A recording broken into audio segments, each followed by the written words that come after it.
Uh,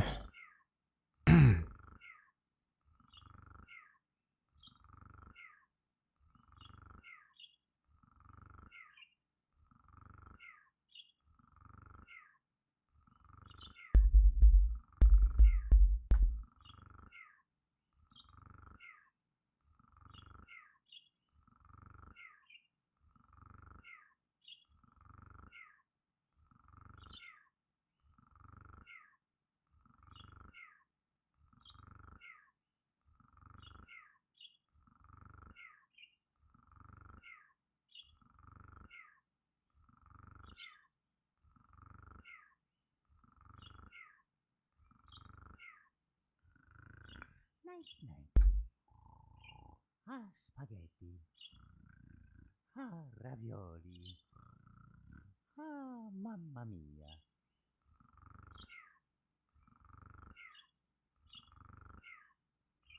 all right, this better not crash again like that. If it does, third time's the charm, right? Well, we'll see. We'll see what happens.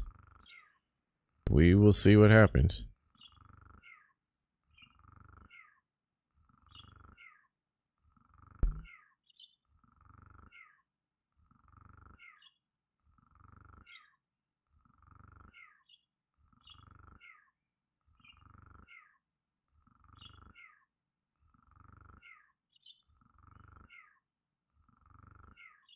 Now, I am wondering why my thumbnail isn't coming up on here. But whatever. I'll figure it out later.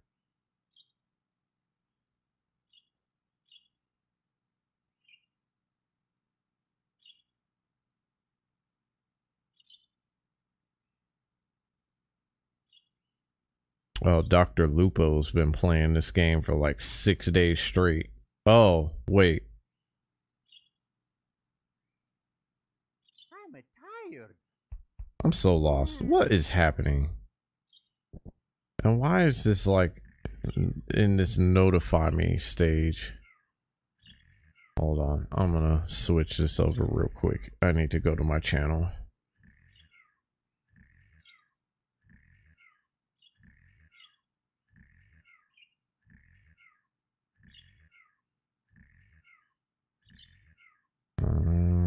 Where are we at?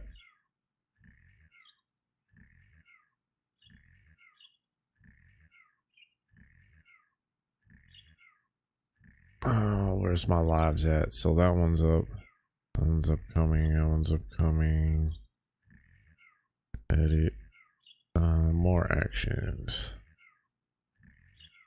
Actually, let's do this. This.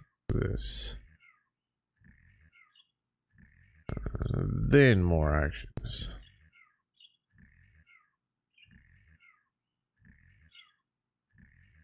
Wait, why is there only 3 videos that's getting deleted? Forever.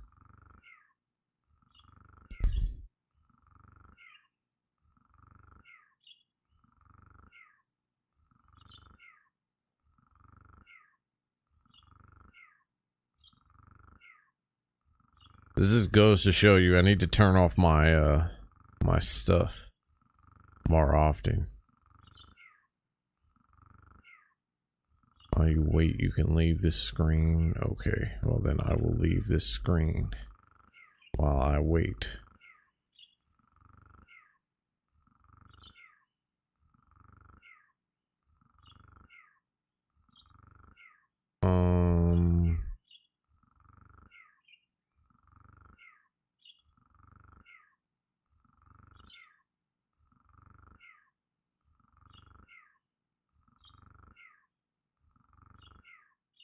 Xbox game Starfield today. The game coming from Bethesda. It's a studio Microsoft acquired for $7.5 billion back in 2020. You know what's crazy is that, like, maybe let's say 20 years ago, this stuff never would have got covered on the news. But we're here, and I know I haven't really explained a lot. Starfield is out. There's still discourse to be had. Perhaps too much discourse to be had. And I mean, at the end of the day, what do we expect? There's still reviews coming out for it, which I highly disagree with. This game needs to even be reviewed at all. And I mean, I have a lot of reasons for saying that. There's way too many reasons that I have for saying that. The truth of the matter is that this game is largely, it's way too big. It's not as big as a normal, it's definitely not as big as a normal Bethesda game. It is by far one of their largest, and yet at the same time, one of their smallest. So as far as this goes, I personally don't think it is possible to be reviewed as it has been. I don't think it's possible to get every single detail there is in this game. I just don't think it is possible to do it in the amount of time that people have done it. Like maybe a month or two, and even then that's iffy. I would be iffy about those two. So as far as that goes, I mean, it's still here. It's still in the news. It's gonna be in the news for a while. You're just never gonna, you're not gonna get away from it. It's utterly impossible to get away from it at this point. So it's out. It's in the news now. It's amazing where we've come as far as like coverage, because like I said, like 20 years ago, like you never would have seen news coverage on games, period. So we're here now. So let's see what they have to say about this release of Starfield. 21. Our Steve Kovac joins us now with the executives behind the launch. Steve, over to you. Hey, It's sir. like Yes, a 3-minute video. It's Phil Spencer, Microsoft's gaming CEO, and Todd Howard, director of Microsoft's Bethesda Studio. Gentlemen, thanks for joining us. Phil, I'm going to start with you now. Into this. Wow, he just straight interrupted him. Stakes are huge. We're nearly 3 years into the Xbox cycle. Still haven't really seen a big critical and financial success on the Xbox side of things. That's because it just came out. For Starfield, is this the kind of game that you could think? Like, how do they expect to get any kind of, like, finances don't normally come out until like the end of the quarter, right? So how is he expecting to see anything when it comes to the financial side on the Xbox side? That doesn't make any sense. Start driving more console sales and more Game Pass subscriptions, Phil? Well, we're definitely seeing huge demand for the game. You know, the game has just been in preview. We've had more players for any next-gen exclusive than we've had this generation all up.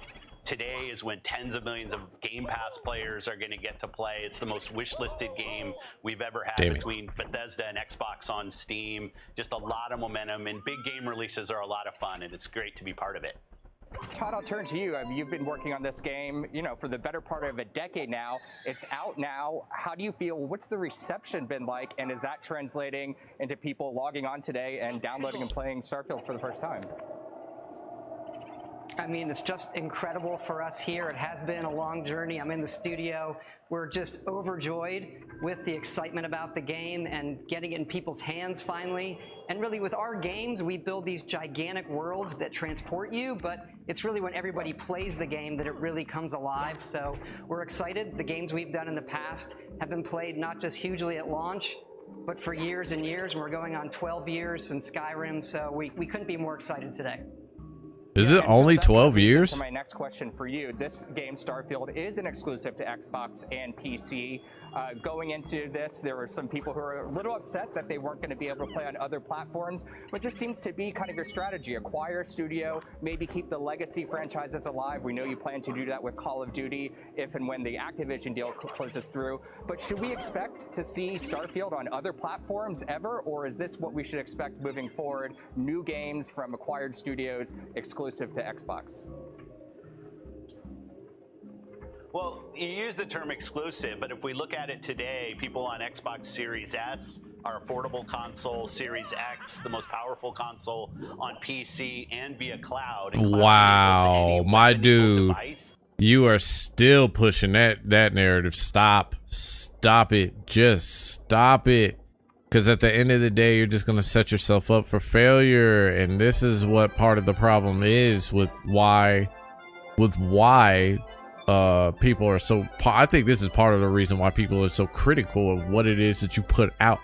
How is it that you put something out on something that is supposed to be the most powerful system, and it looks the way that it does? And that just sets you up to look bad. So why would you even continue to do that? To be able to play Starfield, we think this game is going to be available to literally hundreds of millions of people on the devices that they already own, and looking to make this game as accessible as it can be to players. Okay, so maybe still exclusive though. The game is available on so many different places where people can go play. Definitely on the console, you're going to play it on my Xbox Series So yes, X or Series X, and we're seeing great demand for the console and for the game on the console. I'm all right. How are you? That's all we got time for. Thank you so much for joining us. Carl, Sarah, I'll send it back to you. That's crazy We are talk. here in Omaha, Nebraska this morning with Warren Buffett. Oh, I do Microsoft not care launching about its this. highly anticipated.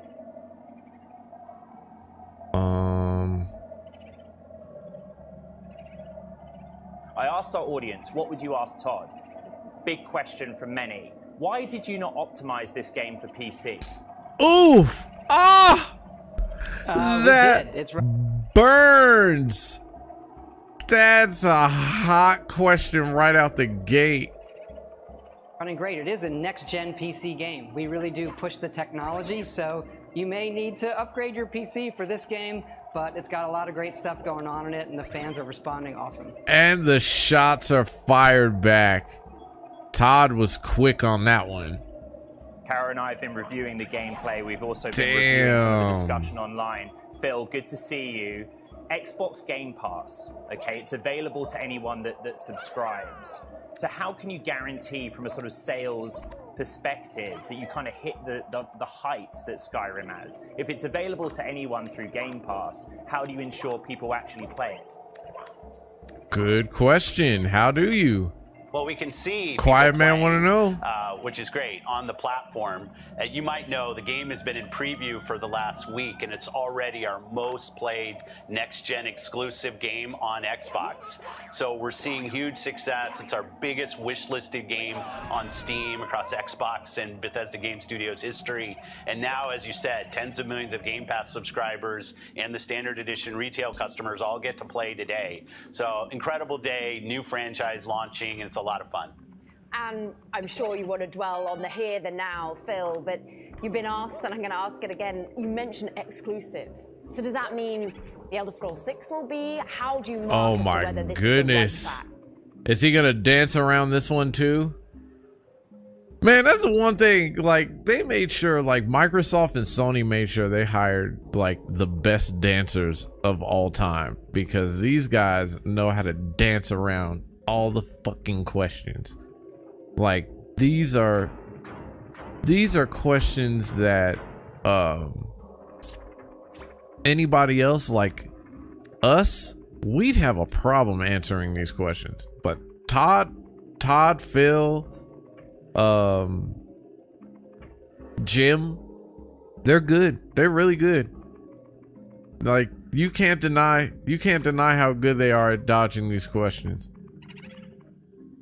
Phil. Yeah, we look at it on a case-by-case basis. A case-by-case basis. Motherfucker, this game is just fucking exclusive. Answer the question straight, my dude. Like, what's wrong?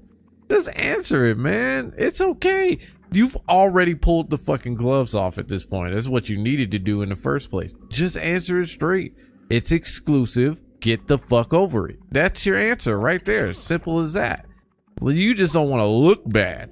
The truth of the matter is that you're taking subtle jabs at Sony, and Sony's just been in your face with it. So I don't know. I if I were them, I would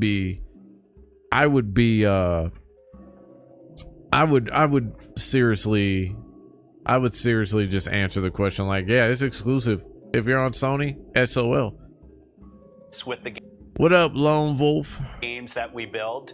We want to make sure our games are available in so many different places on our Xbox consoles, on PC, also via cloud. These games can come to almost any web. Which are damn near all exclusive to you. How are you not? Why don't you just put it on the table? Put your sack on the table and just let it out. Just let it hang.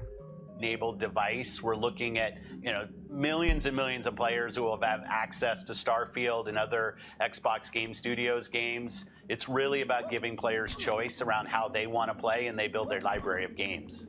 What then, Todd, about timing? What then about... Oh my other God, names, and she other let him games? dance around that. Why did you let her dance around, let him dance around that like that? We wanted to make as much money as possible. Exactly. Answer the question straight, right? And we're gonna make as much money as possible because guess what? It's exclusive to us. For example, Baldur's Gate. And even if it wasn't, we'd still make all the monies. That have done significantly well. How do you think about ultimately making sure Gosh, she let him dance out of that now? like crazy.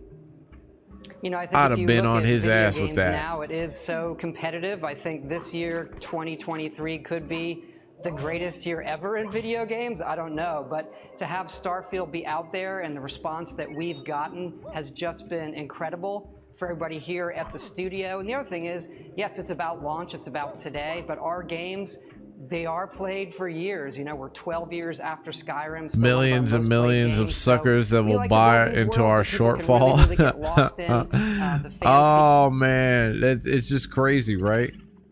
That's nuts. It's nuts to me that they let him escape out of that so easily. Oh my gosh, I cannot believe I found this dude and then I fucked up. They just let him dance though. They let him get out of that. Like, do you remember when reporters used to grill the fuck out of people? Like, they wouldn't let they never used to let up. Like, if they had a question, they made sure they were trying to get the answers. Now it's just like, you know what? We're not trying to get messed over by one of the biggest companies in the world, so we're just gonna play it safe. We saw so many big names making waves, and we want a big piece. We want a piece of that pie. Yeah, right. And especially because Redfall didn't do so well. Like, we want to cover that up. We want to cover up our mistake with Redfall. We want to do a lot of things. I just wish they would put their nuts on the table. Like, Sony's been doing it. Why not? Right? And they're still, and the funny part about Sony is they're still not honest. That's the crazy part. They must be paying them off. Well, and that's the funny part about this is that it's putting a lot of games media into question now, because this game comes out in the state that it is, whether you enjoy it or not. The fact of the matter is that it's come out in such a state to where people are now questioning something that's been going on for years. Like, why is it a question that anybody's been paying publications just to say only good things about their games? Sony's openly done it. They've openly done that for at least 4 or 5 years, like, where you can't say anything bad. You can't say anything bad about their game, and then like they go on YouTube and they strike down people's channels for saying bad things about their game, like they did it with The Last of Us Part 2. You actually got to see them do it in that. When is the Big Planet mod come out to fix all the crappy planet side? Well, the thing about it is that we couldn't have expected any more. Oh crap. I don't think we should have expected anything less when it came to how planet development is, because I mean, in this game the whole point is to The point is to be able to settle on planets and create your own. Oh crap, how do I do this? Oh no, get your ass back out there. I want to fight that dude again. But the point is to be able to create your own stuff on the planet, settle on the planets and all that. So I don't expect anything less from that. The fact that you can do that, I mean, is amazing in itself, right? But people are not going to look at it that way. Oh wow, I saved myself. But I'm not expecting anything less other than empty planets to come out of it, because that was the point of it. And he finally came, like Todd Howard finally came out and said that, and it's just like, well, why didn't you say that to begin with? Why didn't you just announce that this game was ultimately going to be about creating settlements, not just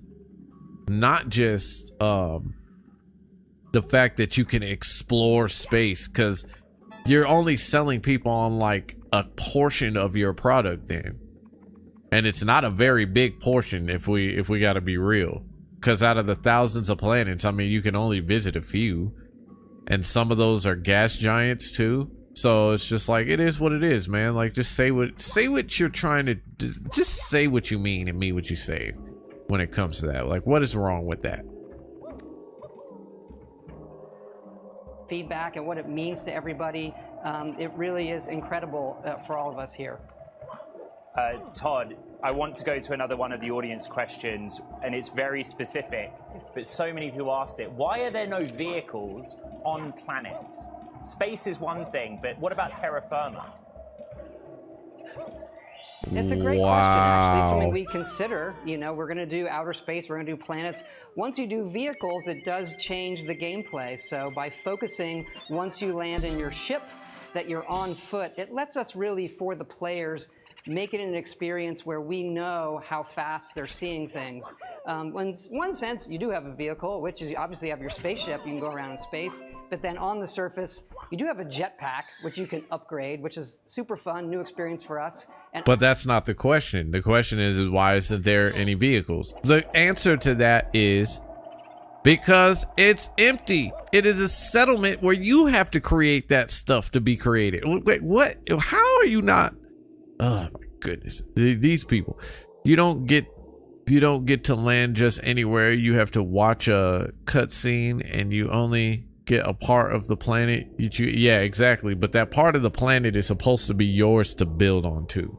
Now, don't think that I'm shilling for this game, because I'm really not. But I mean, I just, like, personally, I'd rather just call a spade a spade. Like, that's what they did it for. I just wish they would have sold us on that. Like, the fact that you can go to any planet, there's limitations, but you know, they had to sell the product. And I mean, after Redfall, I mean, goodness gracious, man, like, it is like, that was a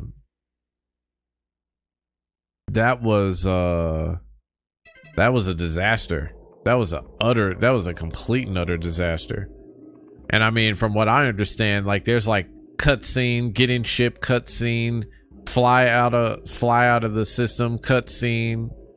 That these are per upper echelon's words too. Like, there's like a crap ton of cutscenes. Now, he says there's not too many of them, but it's just like, I don't know. And I mean, we know you can actually travel through space, so they kept it, so they actually do have that in where you have to it takes like hours and hours and hours for you to reach a certain destination. So at least they have that. But then what happens when you get to said destination? Are you gonna fly through it? You know, it's just those type of flaws that make this game questionable to some people, and like to a lot of, and to some other people, it's not gonna be such a big deal, because that, like, everybody has a different reason why they play the game. The problem is this guy is selling you. This guy sold you on what seems like a lie. That's like the biggest issue. Obviously, planets have different levels of gravity, which make that unique for many planets. Phil, this is so closely tied to Xbox, I And find they it just interesting. keep I had to ask you letting them about the skate out of latest it. offer from Microsoft and Activision to the UK CMA. Do you think that that structure will be accepted with the UK CMA? Asking the tough questions. We're working cooperatively with the regulators as we've had through this whole process. As you're well aware, it's been a long process. We remain confident in the work that we're doing with the CMA and the European Commission and here with the FTC in the US that we will close this acquisition. I think when a basketball game has a bigger save file than Starfield, I get to question how much is there. That's funny that you say that, right? Because that game is the same size as a normal Call of Duty game, which is nuts to me. Like, that is where I start to question things. Like, how is your game taking up like most of the space, even more space than any other game on your console or your PC, whatever it is that you're playing on? That's what I would have thought. Another rather specific question for you, Todd. What's been your favorite means and operation, like your build out there?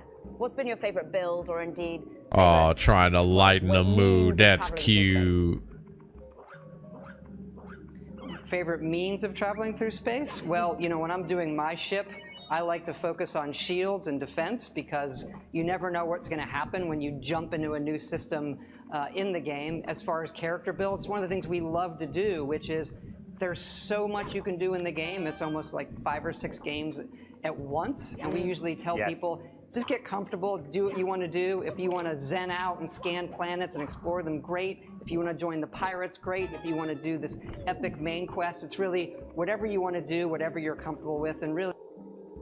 I know someone who got the game, then found and loaded 2,000 mods into Starfield already to play it also so they can be a god. That's crazy talk. I can't, I'm not gonna lie, I can't wait to see what the mod community does with this game though. If the mod community does 1,000 times better with the game than what the developers could, then we need to question why the mod community isn't a part of your team. Really, for us, it is. We do these worlds, but it's about the players making it, their own. Todd, this game took 7 years to make. Does generative AI now allow studios like you to expedite the creation process quickly? No. Well, it seems we want to do that every time. We want to do it faster, and there are areas where we can go faster, but these are complex projects. They're big technological innovation going on. There's so much design. This game has over 3 million words in it. So we do like to make really big games. Those will take some time. And as you mentioned before, the game has 3 million words in it. High, the bar is high, and we want to get there for all of our fans every time.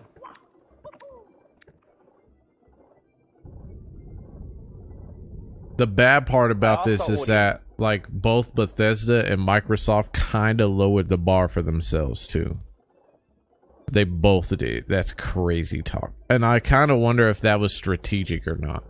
I'm wondering if that was a strategic move on their part. The real problem with Starfield from Asmongold. Wait, what? Like this, I think this is the clip that every time Asmongold says something like, so Asmongold reacted to a section, a little segment of my review, but you can see this. I'm assuming this is in the Starfield subreddit. This guy took one of our TikToks and said, this game reviewer says playing Starfield is like being stuck in a fishbowl. When you're on a landing zone, you're in a fishbowl. I mean, that's what I would say. But 7 years to make, but the mod community only needs a few days to make the game better than the company needs to, which is crazy to me. Or are they actually taking a little bit more time than we think they are to create these mods? Ugh. Let's see. Game reviewer says playing Starfield is like being stuck in a fishbowl. Okay. For everyone that thought that Todd's promise of 1,000 planets to freely explore sounded too good to be true, you were painfully right to be skeptical. When you land on a planet, you don't actually get to explore it freely. A few points of interest are put on the map, but if you run too far off course, sometimes only a kilometer away from a point of interest, you'll be treated to an invisible wall telling you to return to your ship. The game doesn't actually give you planets to explore, as was promised by Todd Howard and Pete Hines in the lead up to the game's launch. That's not true, I guess. I don't know. That's built off of a seed from the given planet that you're landing on. Notice how I don't say it's randomly generated, because it's not randomly generated, it is procedurally generated. So if you select a part on the coast, it will drop you on a coast. If you select a spot in the snowy mountainous area, it'll give you a snowy mountain. It's not random, it's procedural, but it's still a fishbowl. Like, you still can't actually freely explore. And they've described it, and the whole lead up to the game, every time they said, we want to give you planets to explore, freely explore. And it's like, this is not, it's not that free, you know? Not that free.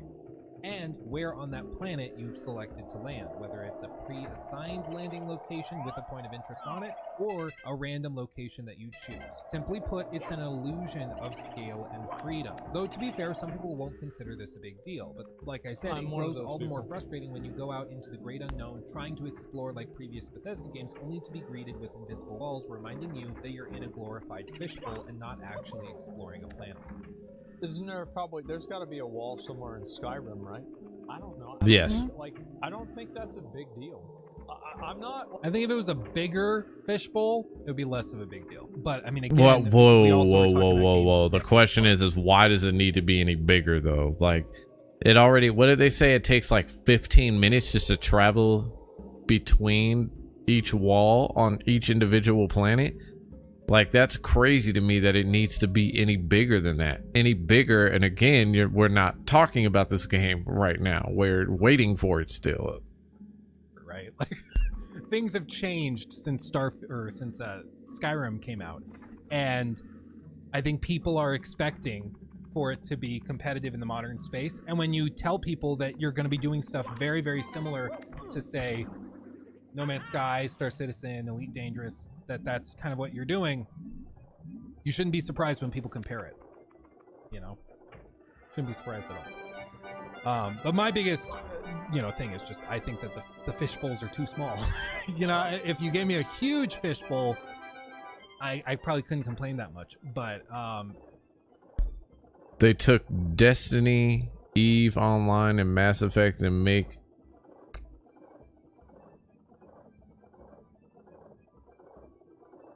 Yeah, I mean, that's basically all they did. They copy pasted a bunch of sandboxes, maybe changed a few things here and there, and then that's what you get.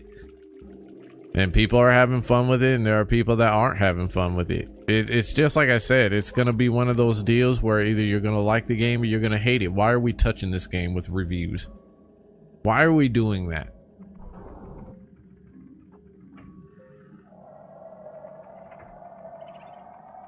In the course of regular gameplay, I would run into these things a lot, and it was very clear that these weren't big swaths of the planet to explore. It was tiny fishbowls, basically.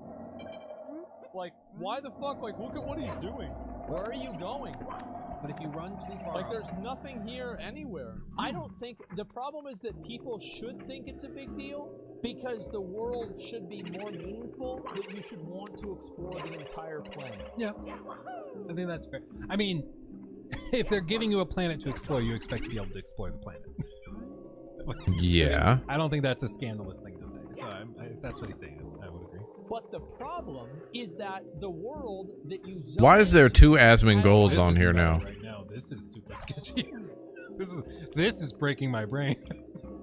5 points of interest, and that's it. You go into cave number 12, and there's 3 things of iron, 1 uranium, and then thank God, and then you go to because he's point of interest.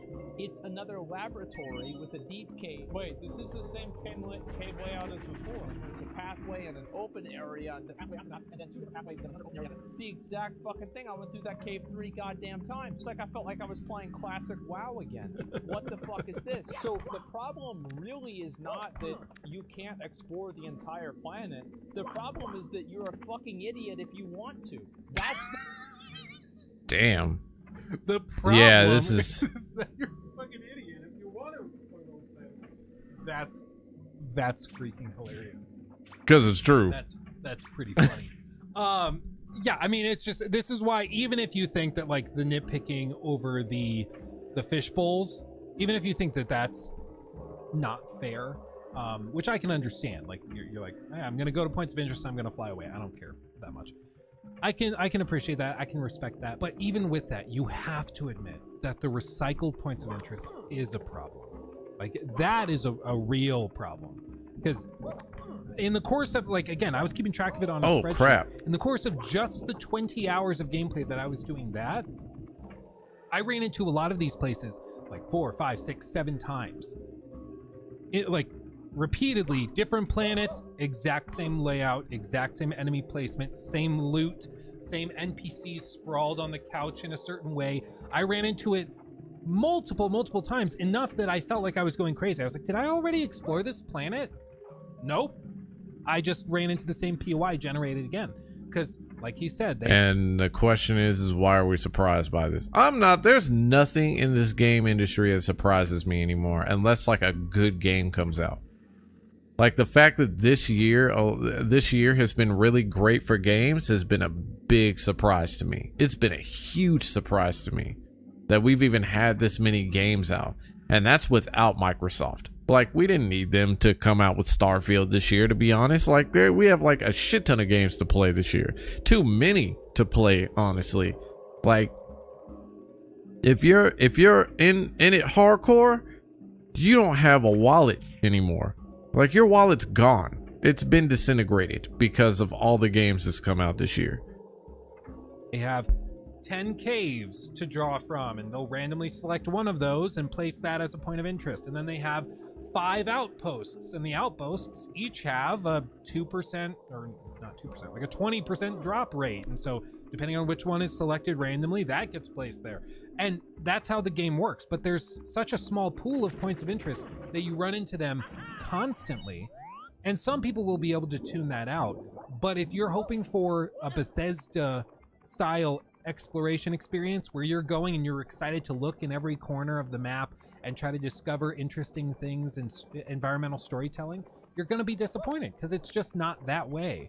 And it's why I thought it was so strange that BGS was, like, they chose to go with a game that was so procedural.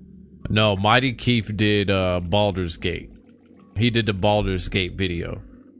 So it wasn't what I was expecting, though. He is heavily in the Twitter space right now, talking his shit right now. So at the end of the day, like, it wouldn't surprise me is that we see a video right after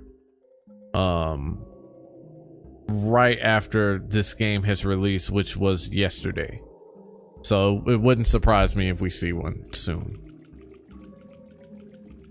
Because, like, Bethesda is known for doing the opposite. Like, they're known for being really good at the hand-placed stuff.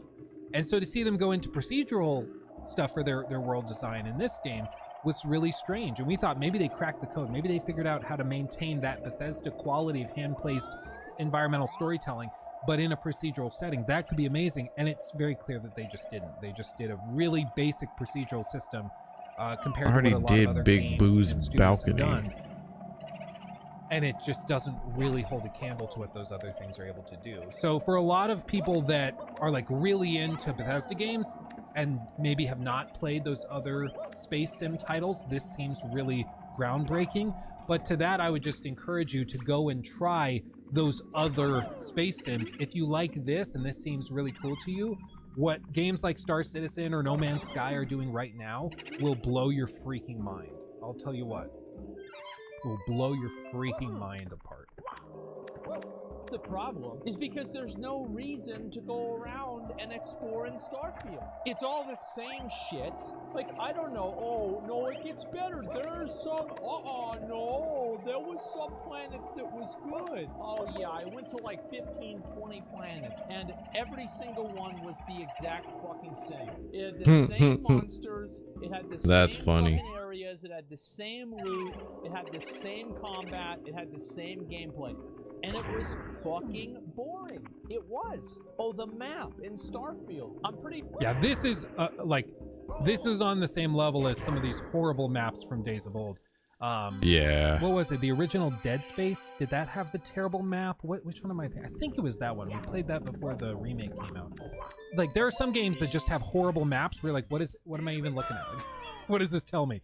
And Starfield's surface map is horrible. I've seen nobody defend this, not even the hardest core fanboys. It is laughably terrible. You can't you have to go wait, because you gotta in order to see that, you gotta actually go deeper into the internet. You gotta go into the great depths of stupidity in order to find that one. Sorry to say, but truth of the matter is that and the bad part about what I just said about having to go into like the deepest depths is it's not even that deep. Like, just go to Twitter, you can see it. You can see like the hardcore fanboys defend everything. You can see like the hardcore haters go against everything. You can see it all. Like, that's all you have to do. Just go to go to Twitter and you will see all the stupidity that's going on. Hell, I'd even argue surf a little bit on YouTube for a little bit, and you'll see some of this stuff. Like, it gets ridiculous, the things that both sides will ultimately say, and they'll say some stuff that they'll say stuff that they don't even know is true to justify whether or not the game is good or the game is bad. Where are we at? I need to find this guy.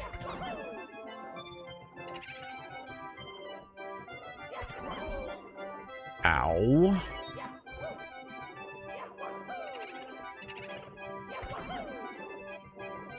Why they didn't just project it down? Like, actually show me the rocks and the trees and stuff. Just do a top-down, quick render of what's been generated, and then sprawl it out over this topographical map. I'm sure there's going to be a mod for that. Like, it is horrible. I don't know who greenlit this. Sure, what happened with the map is that they actually had the AI for the different soldiers and pirates in the game design the map, because that's the only... Oh. That would make more sense than that a qualified game developer with experience designed this. That would make a lot more sense. I'll give him that. Wait, it makes sense to me that it could be that fucking stupid. I can't even believe it. It's just bland. It's just bland. I don't know. I just think it sucks. I'm gonna try and play this game off stream. And I'm gonna see if maybe I can get more immersed and more invested whenever I play it off stream, and I have a different experience. Because I kind of like the game. I really wonder if he did it and if his experience was everything that he hoped it would be after he did it. I'm kind of wondering that. Do I really want to like the game? Fuck. It's hard. That's just, man. That's just... I totally know where he's coming from. I mean, it's just... It's a procedural game from a team that doesn't do procedural stuff, and you can tell. Like, it's just a cool attempt, but it doesn't come together as well as I think it did. Yeah, that map, I would love to know what their explanation for that map is. I've never heard somebody defend it. Like, it is clearly terrible. You can't tell anything from that map. So maybe they chose to do it that way specifically because they wanted to, like, even that, I don't know. I don't know. The map, I just don't understand. I don't understand it.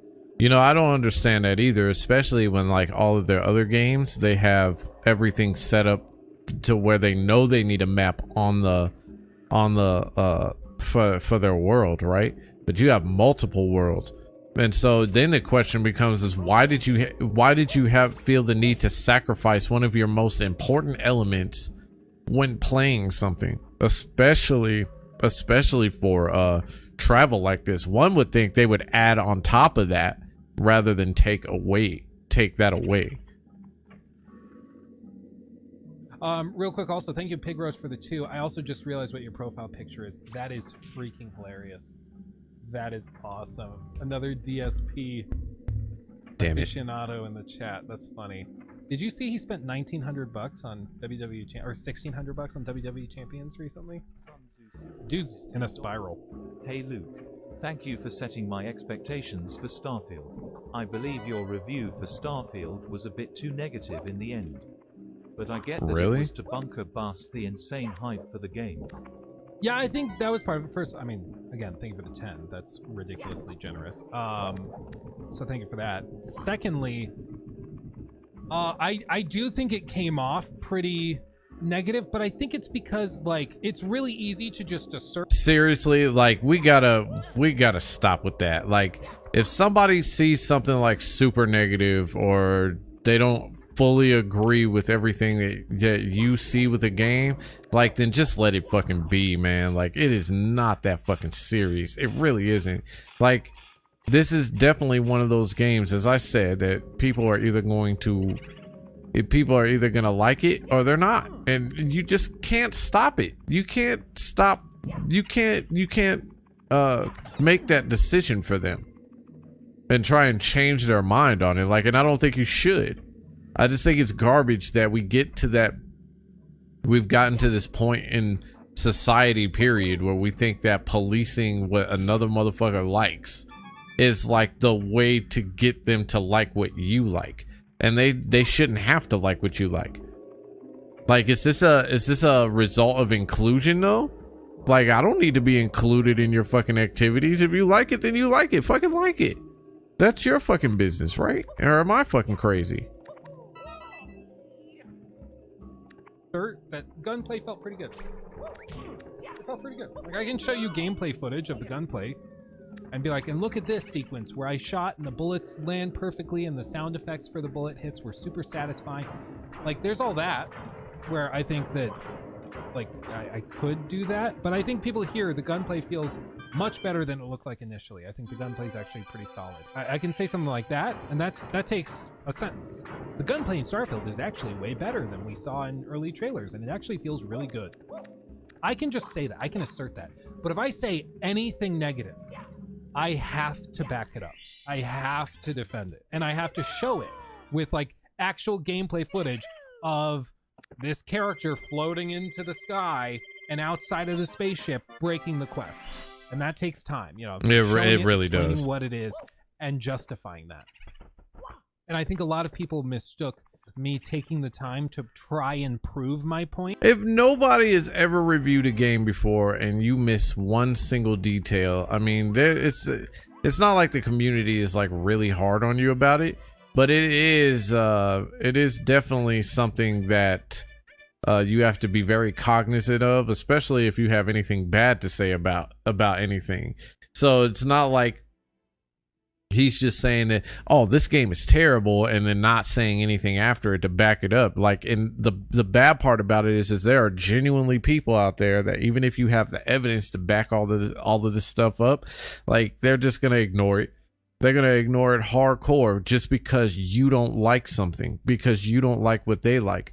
They think that this game should be like the greatest thing in the world. And that's part of the circus too. And that's part of why we need to get Jeff Keighley out of here, because these publications, these media publications that put out like the number system, the game awards, all of that is very, very, very it can be fun, but it's created an extremely toxic environment where it's just like, if I dislike what you like, then ultimately you're gonna trash me and vice versa. And it's just crazy to me. It's crazy that even with empirical evidence of some sort, It doesn't matter. If you have a bias, then there's no point in talking. Just let them enjoy it.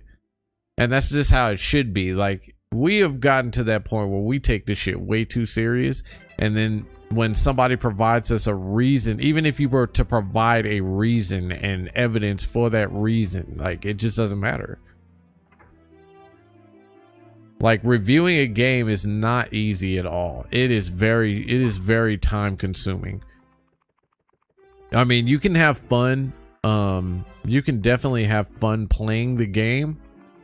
And then here comes the work, because you gotta type out everything that you need to do. Like, and that's why I look at the review that happened with Starfield is such garbage, because it's and why I question, why did this review even come out in the first place? Because there's no way you got everything out of the game that you needed to get out. Like, specifics that maybe the devs didn't tell you upon doing their PR run for this game. Like, there is so much stuff that gets missed when the ads are coming out, and you get the events, like you get the E3 events, or you get the showcases. There's a lot of things they leave out, and that's where it's important to be in detail if you're going to review something. So, like, all this, well, you only need 2 hours to enjoy a game. Yeah, sure, to enjoy it, but if you're reviewing a game, aren't you supposed to be giving the specifics of what makes that game enjoyable? Aren't you supposed to be giving, like, or not enjoyable for that matter? Aren't you supposed to be giving the specifics of the environments, the stories, all of that? Like, you can't do that within 2 hours and just say to people, hey, this game is gonna be enjoyable, or at least, or you can, but there shouldn't be a review that comes after that, because you're not going to tell me everything that I need to know about the game. And even if you could tell me even a little bit, that wouldn't even cover even a portion of what is actually happening in this game. Like, there's just no way to be able to do that. So what he's talking about when it comes to I'm saying something bad, if I say something bad that you disagree with or something, I have to come with the evidence. Like, even with the evidence, it doesn't matter. Like, you have people that are seriously coming out and saying, in 2 hours whether or not you enjoy the game. And if you know that, then why review it? It's that simple. It's a simple question. Why review it? Points. As me fixating on the negative, I totally understand why they felt that way. But it was an intentional thing of me trying not to just say stuff, but actually back up why I think that from the gameplay. And whether I struck a good balance or not is always up to the audience to decide. We try our best. Sometimes I'm more successful than other times. And if you feel that I lean too much into the negative explanations than the positive counterbalance, I totally understand that. But it is a balance to be struck, I think. When you say it's buggy, the details matter a lot. There's a big difference between minor funny bugs and NPCs floating out of the area, making quests impossible. Exactly, Eladia. And you actually have to be able to distinguish the difference between the two. That 2 hours will not tell you enough. 2 hours will not give you enough time to know if the whole game is buggy or not. There's no way you're telling me that that's possible. And then you give the games the reviews. Now, I will give I'll give what's his name, the Dan guy, even though I can't stand him, I'll give him the benefit of the doubt in saying that at least he actually took the time to actually play the game. It was just the way he reviewed the game was just so indecisive. Like, either you like it or you really don't, man. And it's hard to tell with the way that he put things. Whereas, like, I listen to this guy and he just automatically just like, all right, so here's what makes this game do this, this, and this. Now, there are certain aspects of this game that I do enjoy, like this and this, but then he brings out the fact that there's the same copy paste caves, like however many times, and he even said he had like a spreadsheet. I'm waiting to see if he actually will bring that spreadsheet out to the light. That's what I'm waiting to see. If he doesn't, he doesn't. You know, it is what it is. I personally am just looking at everything around this game, not the game itself. Ella Delia, I got it. That's certainly important. Like, if I say the game's still buggy, you might be thinking funny Bethesda bug, like the ones I showed of like the character glitching out and shaking erratically. But I mean, like, yeah, those are there, but also there are some serious bugs that maybe they'll fix within a week or two, but there are some serious bugs here too. And that's why I took the time to actually show them instead of just saying, yeah, it's buggy, and showing a couple little snippets. But again, I think for some people that just seems like I'm trying to revel in the negativity, and that's not necessarily the case. It's just me trying to demonstrate my points, which even people that really like Starfield, I would hope. And it's really bad because there's not too many people that are reasonable looking at it from an audience standpoint. Like, there's not too many people that are actually that reasonable to understand that.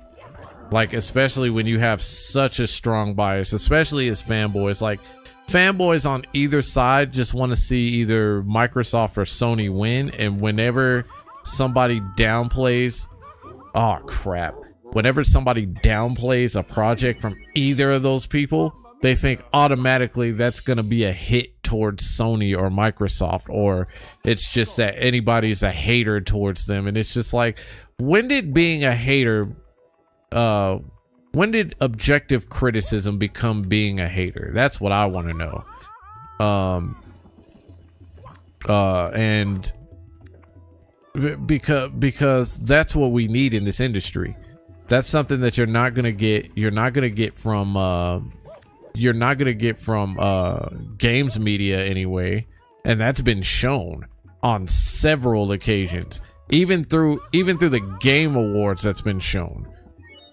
So I'm just like, when you want wins that bad as fanboys, it's hard to see the objectivity of what is being said about a certain game.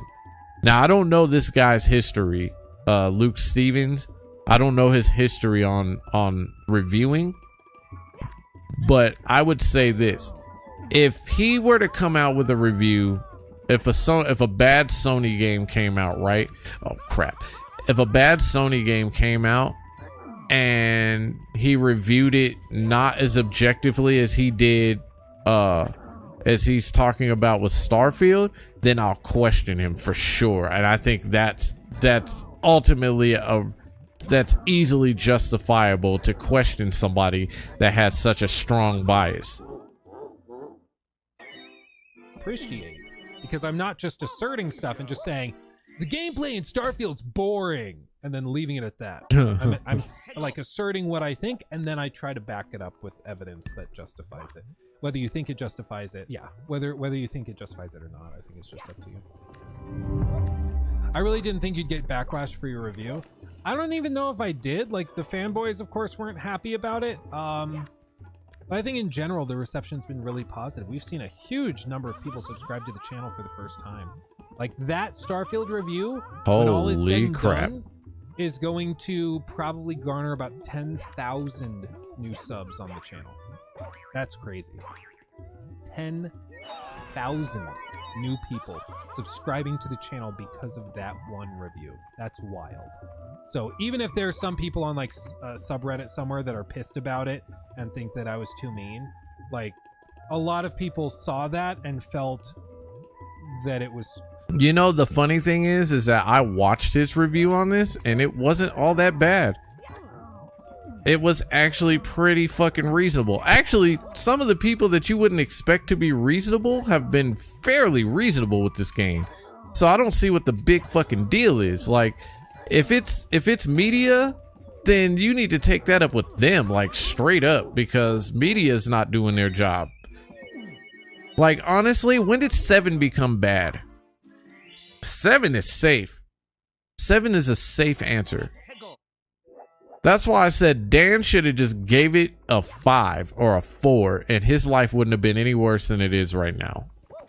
And people would have forgot about it for a little bit until he did some more fuck shit. And then, you know, it's just one of those, like, it's even shown. So check me out. It's even shown that, like, IGN has had like a bias against Microsoft. So why are we surprised? Hey, the running joke for IGN is that they always give or they never go below a 7. Isn't that the running joke that was going on for like the last like over a decade? Like, why are we shocked by any of that? I totally forgot what I was fucking talking about too. Fuck. Fair and also oh, that's what I was talking about. People being reasonable. So the fact that the publications aren't taking as much heat as oh crap, aren't taking as much heat as these YouTubers are for having the opinions that they have about the game, like, it's nuts to me. And then in the other hand, you hear the people saying like, hey, you shouldn't jump on these you shouldn't jump on the journos for doing their jobs. And it's like, are they really doing their jobs though? And if they are doing their jobs, if they are doing what they're saying, why are we not looking higher up then? Refreshing. And that's been the general feedback. People felt that it was refreshing that we cut through the hype and that we also tried to justify our points, which was good to hear, because that's what we try to do. Let's see what Asmongold said. This is a quick, another 43-second thing. It popped up automatically, and now I'm just curious. Okay, so that's... Wow. That's it? Build another one? Wait, I can build storage containers? What the fuck? Are you kidding me? How? Where? Where do I do that? He just has garbage everywhere. Shut the fuck up. Oh, she's glitching out too. I can't... Bro, I literally can't move in my own ship. They also do this a lot. They stand in the way. Good job. That's it. Bethesda has always made NPCs do that, and that drives me up the wall when you are trying to get to your objective and they put an NPC that can travel with, or they bring out an NPC that can travel with you, and they just stand there. Like, that gets on my nerves something fierce when I look at that. Totally forgot how to get there. I think there's like a turtle shell somewhere. Oh, okay. You're welcome. Guys, that's pretty funny. Oh man, and then people are gonna be like, that's not fair, that's mean. I don't know what to tell you. Like, I don't know what to tell you. We're just doing our thing. The game, like, games that are universally acclaimed are like Baldur's Gate 3. They are very well received. Everybody, even people that aren't typically into those types of games, play them and are like, oh, I get it now. And Starfield is a good game, but I just don't think it's a great game. Maybe mods will change that, but I just don't think I would even question, I would even put Baldur's Gate into question with everything that I've heard on that, but I don't know. I don't plan on playing Baldur's Gate, nor do I plan on playing Starfield, so it's just everything that's, like I said, I'm focused on everything that's going on around that. Like, what is about to take place in the gaming industry? Oh my goodness, I'm rolling the wrong way. Get your ass. Ah! Oh, I'm sorry, y'all. I gotta concentrate because I suck at rolling logs. I really suck at rolling logs. Oh, okay. Just had to make sure I got through all that. That was a butt cheek clencher right there. Sandra, thank you for the 5 for the super sticker as well. Thank you, Sandra M super chatted $5. Thank you.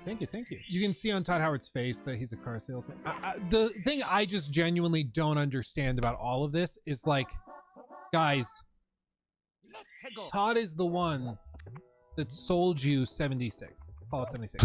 He knew how bad it was. See, and that's another thing. That's probably, I don't know what's worse, if that is the game, if it's Fallout 76 working against them still, or if it's Redfall that actually that's ending up playing against them as we speak. But regardless, like, they haven't really delivered the content that people are actually looking for the better part of a decade. Like, I would argue that Ghostwire is something that would be a really, like, I would recommend Ghostwire. Like, if I were to do a review on that, like, and maybe I will, just to show that game didn't get the love that it deserved. I would totally do that just to show that is a project worth considering, worth taking a look at. But other than that, they haven't really done their jobs. They haven't really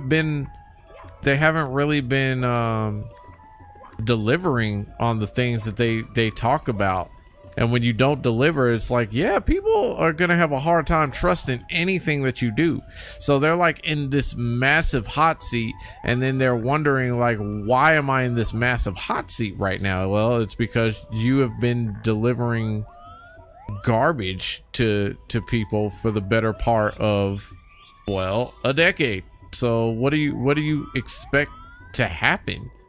Why is anybody surprised that people are actually being critical of Bethesda?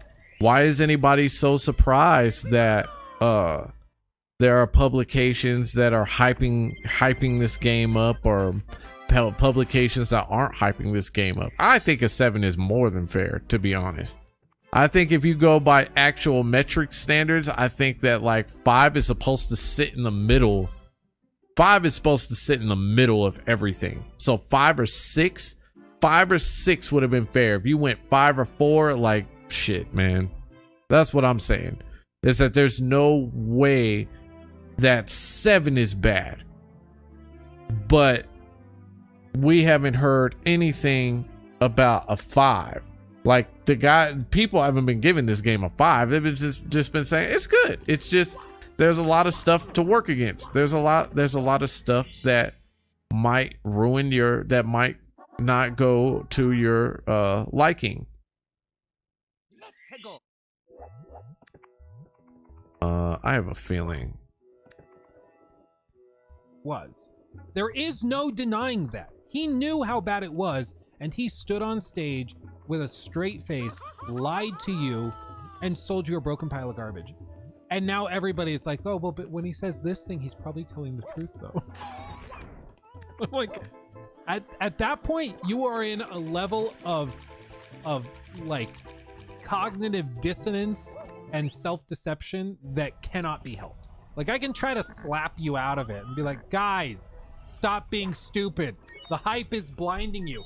But for some reason, they're like, no, but he really cares about me. I'm like, no. He is unassuming. He is charming in a lot of ways. Damn sex. I'm kidding.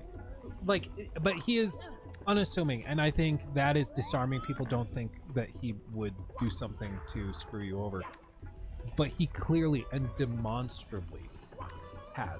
That's a new word. Demonstrably.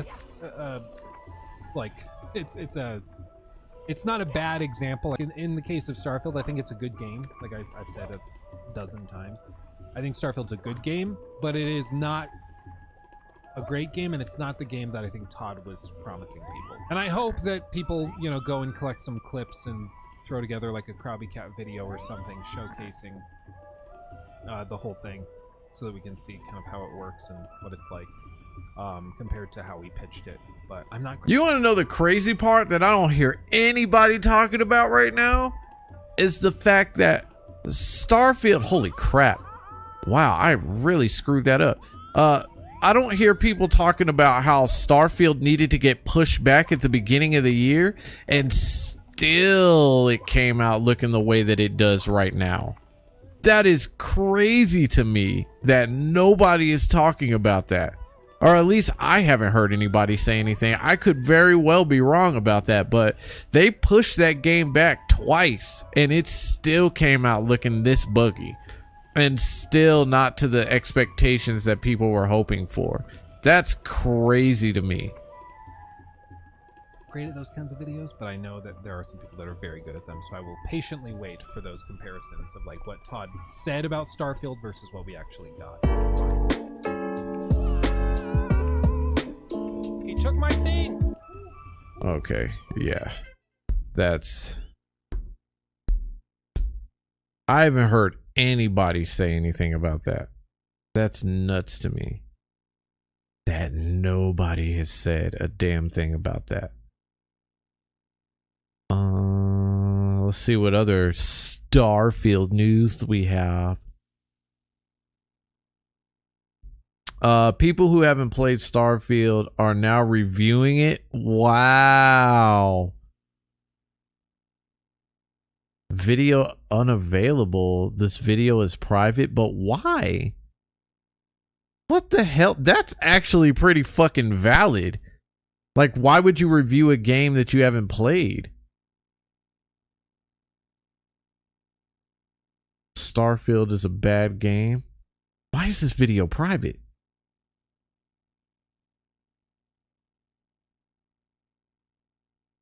Why did he make it private? Do I need to like subscribe to him or something? Andy Pants Xbox. Oh my gosh. All right, never mind. You know what? I know I'm about to get some my IQ level is gonna lower if I watch a fanboy at the moment. And I don't have very, very much on the IQ scale, mind you. Let's see. Starfield is a bad game. That's 2 days ago.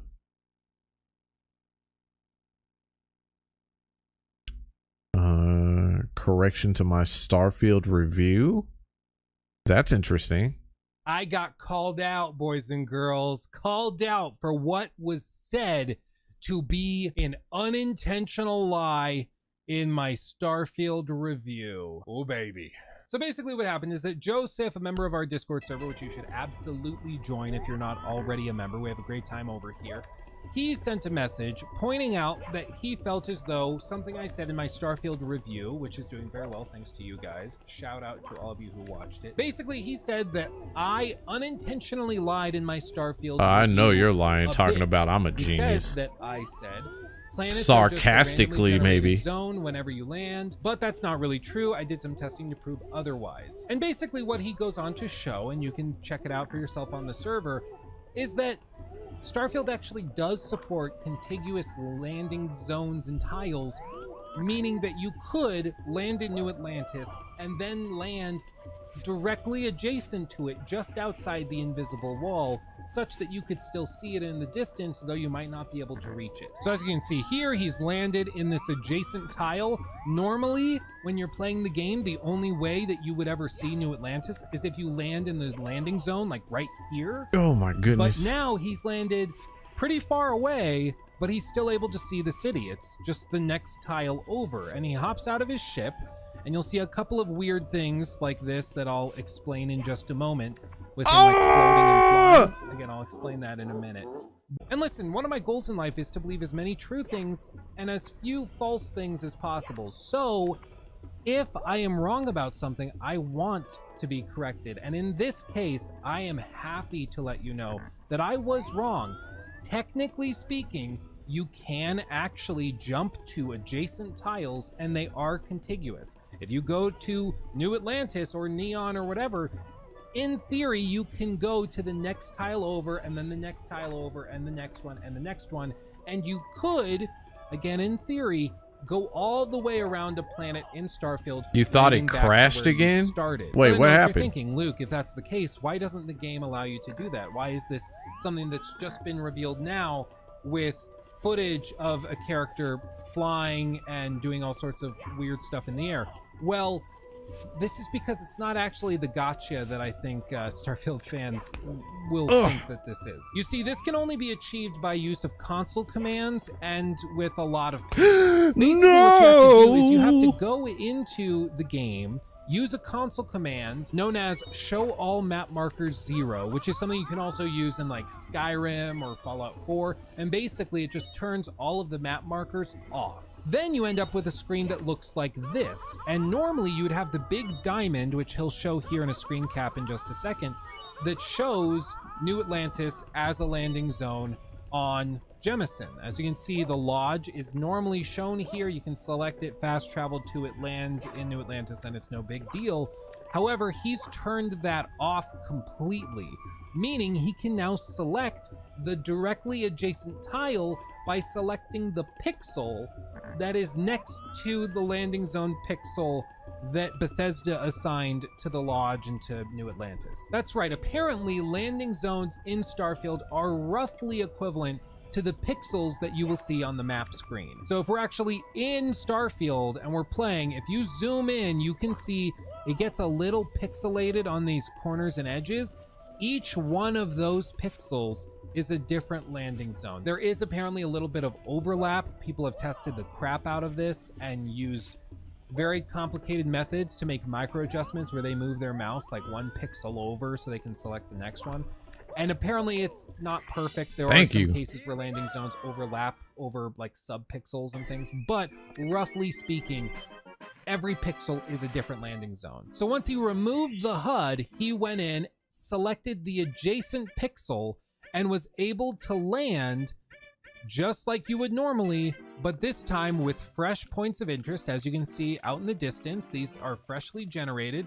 There are some floating boulders and things, but that's normal. And in the distance, we can see New Atlantis, even though normally you wouldn't be able to see this because when you land in Starfield, the landing zone is covered by this marker, which is, let's just say, a lot bigger than a single pixel. So it will block you from selecting the adjacent tile because it covers up so much of the landing area that you can't actually select the adjacent pixel.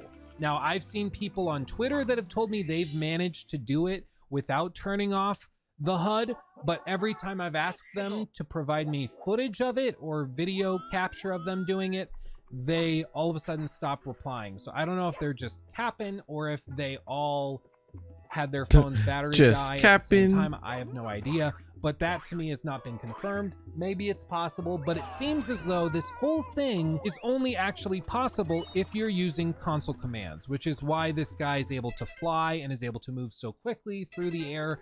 It's because he's using console commands and developer commands to allow him to mess with the game in a way that normal players wouldn't. Yes, technically speaking, Starfield's landing zones and fish bowls are contiguous and you can go from one to the next. However, the vast majority of players, 99% of them, will never see this or do this because the game wasn't designed for you to, which is why they put massive freaking tiled diamonds over top of the landing zone so that you can't select the adjacent tile. Furthermore, Bethesda seems really insistent on not letting you explore a planet in its entirety as one contiguous thing. They really wanted to avoid you doing that, which is why they max out at 4 landing areas that are selected by the player. There can be other ones that Bethesda gives you, like the civilian outpost, but look at this. I have 4 landing zones that I've explored on this particular planet, and if I select one more, let's just say I want to go over here into the savannah. If I travel there, note I have 4 right now, and I travel, we'll let it load. Don't worry, this is a save file from like mid-game. We don't have any spoilers or anything. If I pull up the map, uh-oh. We lost one. Now we still have 4, but we should have 5. We selected a new spot. They deleted one of them. And if I go and select another landing area, let's say all the way over here, notice I have these 4. What happens when we travel again? It's gonna delete another one. I'll still have 4 total, but I will have lost one of the ones that I previously explored. In this case, it was the one up top. Clearly, Bethesda doesn't want you going from tile to tile, exploring a large area of the planet contiguously. It wasn't in their design doc. It's why you can't select the next pixel over, even if it is technically possible. That's not what Starfield is offering to players, because if it were, it would not require developer commands to do it. So again, it's like saying that, oh, in Elden Ring, you can technically fight the Elden Beast immediately, and you don't have to fight any other bosses if you use developer commands and just skip directly and teleport to that location. It's like, I guess technically that's true, but 99.9% of players are never going to do that, and that's not what the game was designed for. And I think it's fair to say that you have to fight all those other bosses before getting to the Elden Beast, because that's what the developers wanted you to do, and that's how the game was designed. Technically, yeah, you're right. You don't have to do it that way. You could do it a different way, but I think it's fair to describe it in the way the developers intended. And one last thing I do want to just be very, very clear on, because I've seen this thrown around a lot, and I think it's important to just clarify this because it's just not correct at all. You mentioned that I said planets are randomly generated zones. I didn't say that. What I said is that they are procedurally generated using seeds based on parent planet seeds and then sub-area microbiome seeds, and then those are also tied to the location on the actual surface that you selected. Furthermore, when you land on a planet, you don't actually get to explore it freely. A few points of interest are put on the map, but if you run too far off course, sometimes only a kilometer away from a point of interest, and other times up to 4 kilometers away, you'll be treated to an invisible wall telling you to return to your ship. The game doesn't actually give you planets to explore, as was promised by Todd Howard and Pete Hines in the lead up to the game's launch. It generates a small map each time you land that's built off of a seed from the given planet that you're landing on, and where on that planet you've selected to land, whether it's a pre-assigned landing location with a point of interest on it, or a random location that you choose. So in this case, if you selected a landing area, it would be the Epsilon seed, and then if you selected, say, right here, it would be the frozen crevasses, in the phraseology of Bear Grylls. That would be the sub-seed, effectively, and then if you selected that microbiome, but a little closer to shore, it would actually be coastal. See, it's frozen crevasses, but coast in parentheses, and that's the sub-seed. So it's not randomly generated, it is procedurally generated. And if I ever let the word random slip, I will happily retract that now in a heartbeat, because that is not correct. It is not at all random. It is very much based on rules and procedures that they have established for this system. It is not random whatsoever. But at the end of the day, this is all kind of like stupid because like it really arguing is. over technicalities might be fun, but it doesn't change the core gameplay loop of Starfield if it is technically possible for you to do one thing or the other. Like, it's cool that you can go to the next tile over, but Bethesda didn't want you to do that, which is why they made it impossible unless you use developer commands to do it. Or another thing that got a lot of traction online was that Alana Pierce actually tried to fly into Pluto. It took her 7 hours to do, but she did eventually arrive. But when she got there, it was just a blank texture that got blurry, and she passed through it because Bethesda didn't think anybody in their right minds would do that. So effectively, if this is the player, right, they did put planets out there. Like, they put Mars, and then they put maybe Jupiter. I guess we'll do like orange for Jupiter. And then way off in the distance, they did put Pluto as little bitty images, or PNGs effectively. And then they use that to gauge the distance between the player, because they show you how many astronomical units or kilometers away it is, so they can measure in real time in the engine how far away these objects are. And then when you fast travel, you zip closer, and then it recalculates. Like, say if you go over here to Mars, it will then redraw how far you are from these things. So if you are patient enough, you could fly all the way over here, but you're just reaching what is effectively a null object. Like, it's not actually meant for you to do anything. And that's why when she got there, you can't like select the planet and land on it. You can't do any of that because, again, it was never intended. It's basically just a null image object meant for you to be measured off of for distances, and that's about it. Like, all of this stuff is interesting, and I'm fascinated by it just as much as the next guy, but it doesn't actually change how Starfield is going to play for 99.9% of players who are never going to do these types of things. And I think the reason we find it interesting, though, is because Todd loves to tell sweet little lies, let's be honest, and I think in the marketing of this game, in the promises and the showcases of it, there was a dream sold to a lot of people of a vast galaxy sim where you could basically just fly between planets and solar systems and all this, and it would just be free exploration with Bethesda levels of environmental storytelling. And I don't think that those expectations were fair. I think anybody could have looked at this and seen that that didn't make a lot of sense, and that it was probably going to end up being a good game, but far from perfect. However, a lot of people didn't look at it that way. A lot of people just took what was being told to them, listened to some YouTubers that hyped them up, and now they're at a point where they're having to go in with console commands and tweak game code and then spend 7 hours sitting and making micro adjustments in a ship to see if they can make the game what they hoped it would be. I mean, shout out to Alana Pierce. She's like a writer at Santa Monica Studio. Yeah. Like, she has a real job and she spent 7 hours doing this. It's crazy. Like, I admire the dedication. This sounds like something I would do, let me come on I record guess to say, the fact like, that I said some very harsh things about her as well. So on that, I'd like to walk some of that back. I don't know, like, I'm gonna have to go and look at this video because I stumbled upon it last night, and it was interesting because I said something along those lines, along the same lines. I think it was 3 streams ago about these console wars, and I think we will actually go through that as soon as this video is done. It sounds crazy to me, but it's something I would do. Is like, that should probably be a wake-up call. But listen, at the end of the day, you're gonna enjoy Starfield because Starfield, I think, as do many other people, I think it's a good game.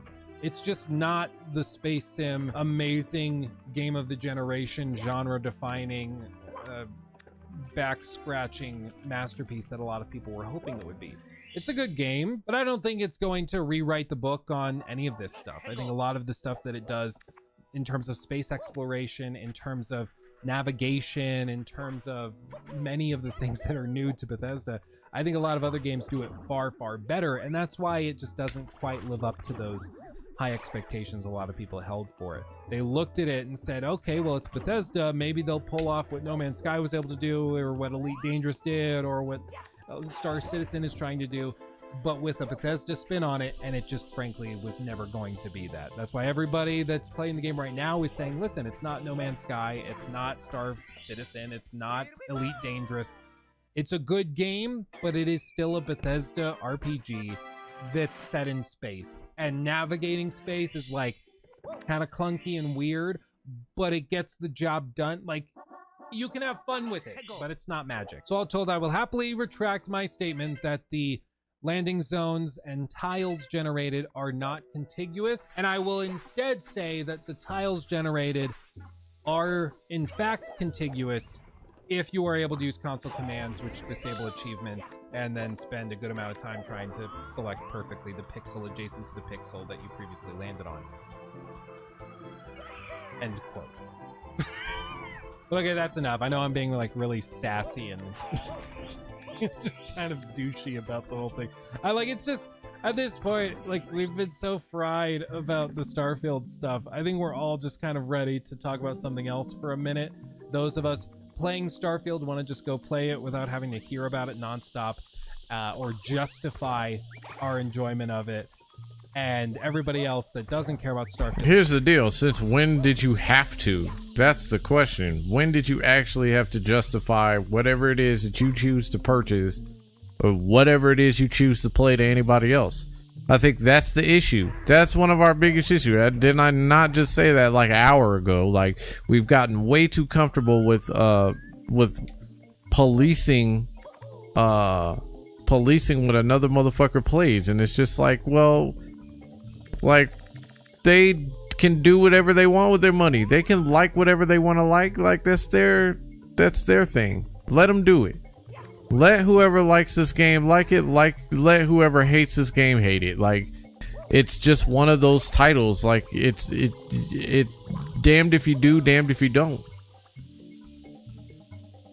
Starfield just wants everybody else to shut up about how they should be talking about Starfield. So with this video, I'm going to try and stop contributing to the problem. We're going to take a little break while I work on the critique, and we're going to talk about some other games over the next couple of weeks. We got Lies of P, we've got Mortal Kombat Thank you. 1X plus, whatever it's called. We got a bunch of games coming that are going to be fun to look at, so buckle up for those. But as always, thank you for watching. I love all of you more than you possibly know. I mean, you make my dreams a reality.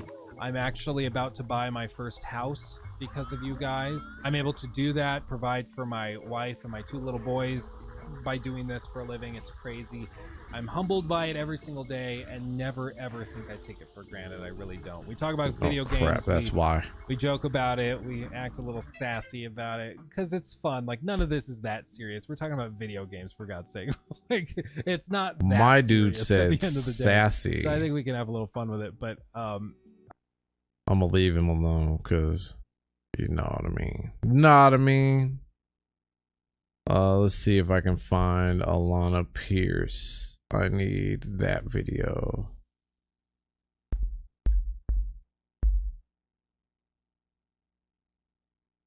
That's what I need. So I stumbled upon this video yesterday, and she brought up a lot. She brought up a lot of points. All right, first and foremost, for somebody like her, she does not give 2 fucking shits less about what anybody has to say as far as critiquing whatever it is that her takes are, whatever it is that she finds in a video game, whoever she decided to work for, whatever video games that she decides to play. You're about to find out why. And I think there are very valid reasons to not give 2 flying fucking shits less about what any of us have to say at the end of the day. But we can keep that same energy going when it comes to just about anything in the video game industry, right? I think that we are more than capable of doing that if we put our minds to it. So I'm not gonna ruin this video any further. I'm gonna let her say what she has to say. And before we get into today's video, I would like to state that usually I don't even see it. I have no idea. She means we can't even get into the club, whatever it is that we got, because she's busy doing her thing. There's some Twitter thread about me, or Reddit, or 4chan, or whatever else, unless I am told. My mentions are so filtered that I won't see you tag me. Like, I literally just have no idea this is even happening. And if people do tell me enough that it's happening, I generally don't care. And the reason for that is because I feel like I am so funny. and I've felt that way for a long time. I'm not worried about what someone's saying about me on YouTube or on Twitter. I am a grown woman with bills to pay. I'm worried about taxes. My sister had a baby yesterday. Like, I couldn't be less. But I will say, how many babies does her sister have? Because I could have swore she had a baby like 2-3 years ago, way back when she went to Australia to be with her or whatever. But you know, hey, you know, do what you do. She's basically saying, I don't give a fuck what any of you got to say. I got real life to do. Go touch some grass. That's what she's saying. Less concerned about, like, what some dudes are tweeting. You know? So I don't ever read any content about myself at all. But this one time, I wanted to make a video about it. Just to, like, say my piece, because this is starting to happen so frequently. And I'm like, let me just say the thing and then get back out and, like, go back to minding my own business. There was another guy who was like, I'm so sorry about what other PlayStation Brazilian fans have been saying to you. I don't speak Portuguese. A, wouldn't have known it was a thing if you haven't told me. B, wouldn't have understood it. Thank you. That is a nice thing to say, but literally will not know it exists unless you tell me. I prefer you just don't tell me. I'm good. That is the most important thesis of this video, but there's another thing that I want to say as well. So, a particularly upstanding citizen of the internet here tweeted this in response to playing Starfield. He said, Alana Pierce should be fired for promoting Xbox games on a public platform like this. Extremely unprofessional and demonstrates a lack. Keep in mind, this is from a fanboy. This is how far apart we. Good gracious, this is how far fanboys go. Like, they want to see the worst for everybody. I don't give a fuck. I don't give a fuck which fan side you're on at this point. Like, I used to go around saying Sony deserves their own fucking island because they have the most unique fanboys I have ever fucking seen. I have seen just about every excuse there is to why Sony isn't winning or isn't in the game of the year talks. Like, I've seen it all at this point. Like, one guy said that when Elden Ring won, it was un-American for Elden Ring not to, or for Elden Ring to win, forgetting that Sony is a Japanese owned company to begin with, which is absolutely crazy to me.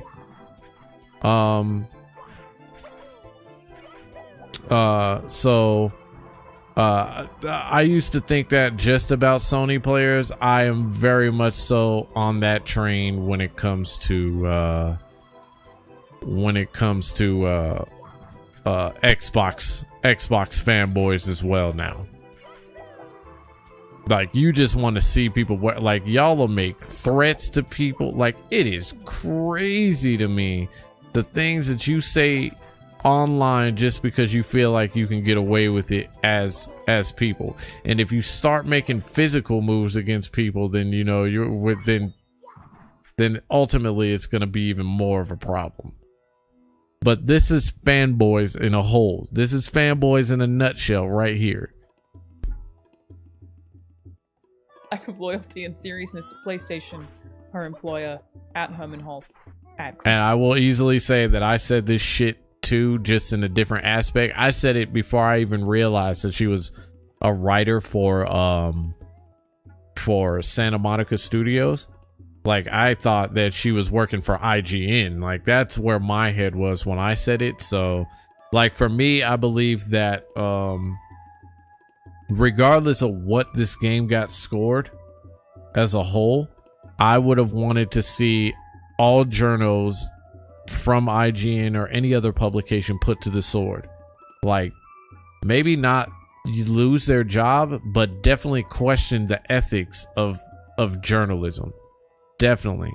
And if not, let's just gut the whole deal out and start over. I think that is a fair assessment, to be able to just gut the whole establishment open, get a bunch of people in there that actually are in touch with the gaming community and not just their own feelings and their own politics and their own shit, because all of this is just an escapism. That's all it is. It's just escapism. Like, we don't play video games to sit there and get ourselves pumped for the revolution. Like, we play video games to sit there and actually just fucking veg the fuck out and have fun. That's what we did. That's what video games are supposed to be about. Like, I'm not sitting here playing Mario right now, like, trying to start a new movement for like mustachioid fellows. Like, let's be real here. Let's be honest with ourselves here. None of this shit even fucking really matters at the end of the day. But I do think the industry needs to get gutted, and I think we need to get it in with people who understand the community and understand what this is actually about.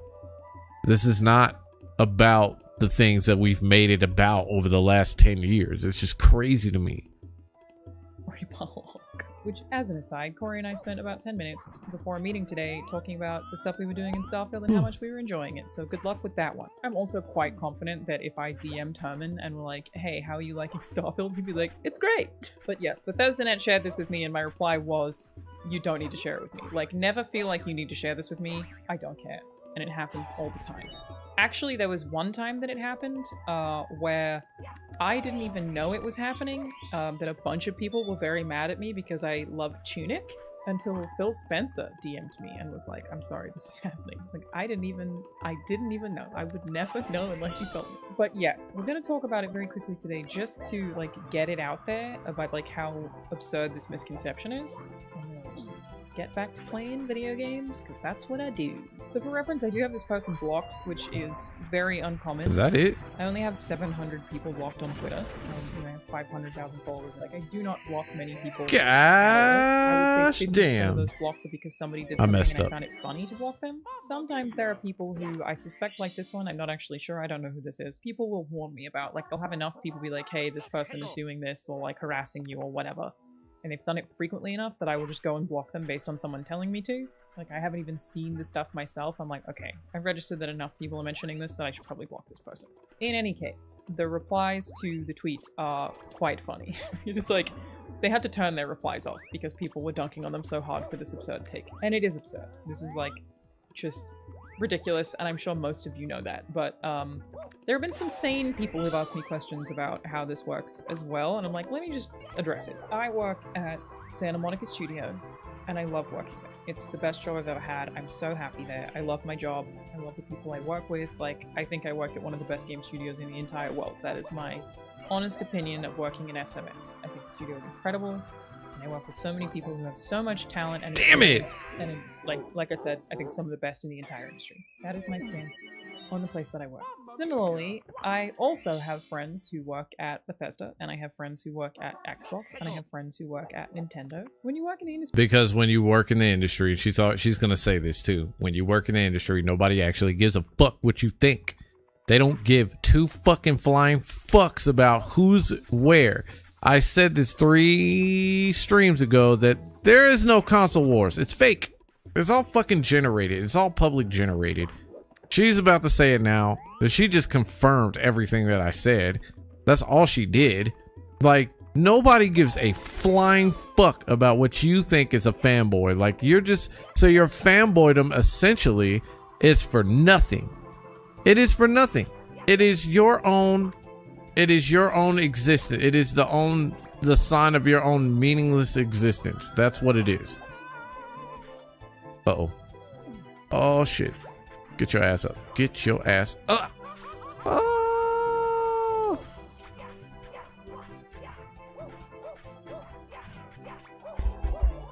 Come on. Make me fly.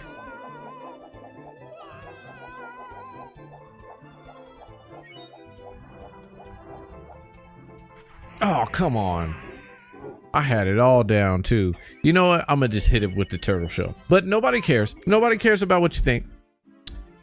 They don't give a shit. There are no actual console wars. Like, Sony is kicking and screaming, and yeah, like, it's the same fucking thing over. If you're in any kind of industry and you work for the opposite, you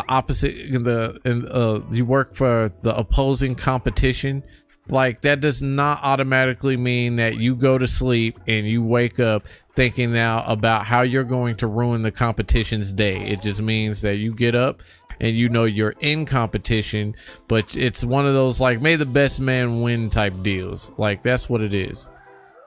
Oh, you suck. I was right there, you fucker.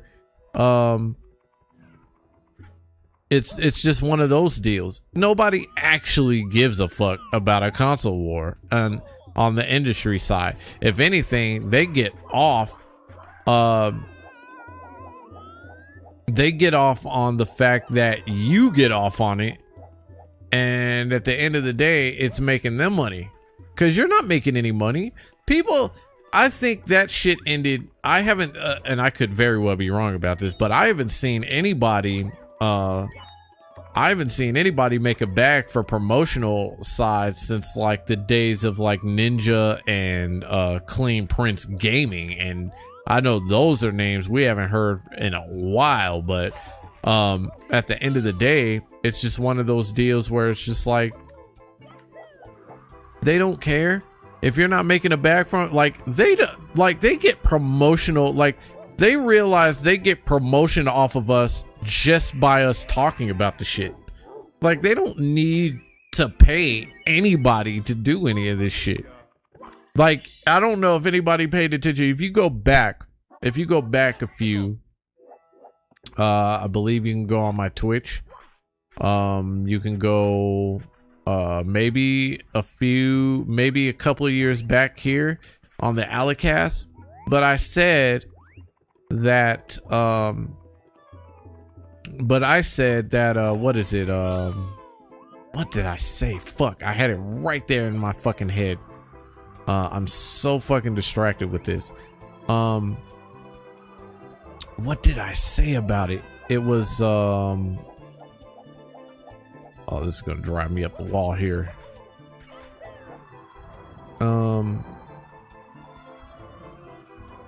It goes back to where if you say something negative about a game, how they'll how they seem to they seem to advertise for it. Fuck.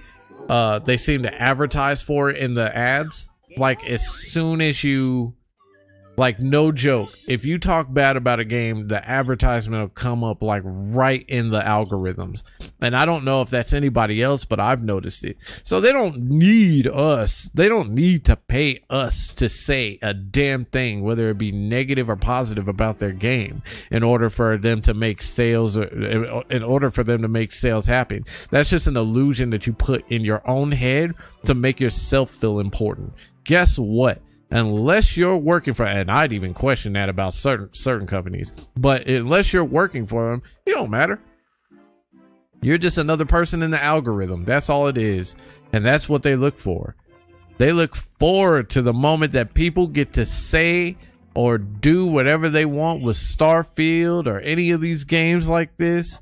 Like, it doesn't matter what I have to say about it. You want to know something? You want to know why I personally do these videos? Is because it strikes conversation. That's it. I don't do it because, and even though I have like a heavy From Software bias, but I know From Software is not going to pay me. I just enjoy From Software games, even as angry as I may get at their games. Like, it's fun to fucking progress. It's fun to get angry at their games.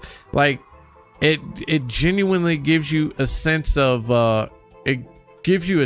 accomplishment after you've genuinely completed one of their tedious tasks of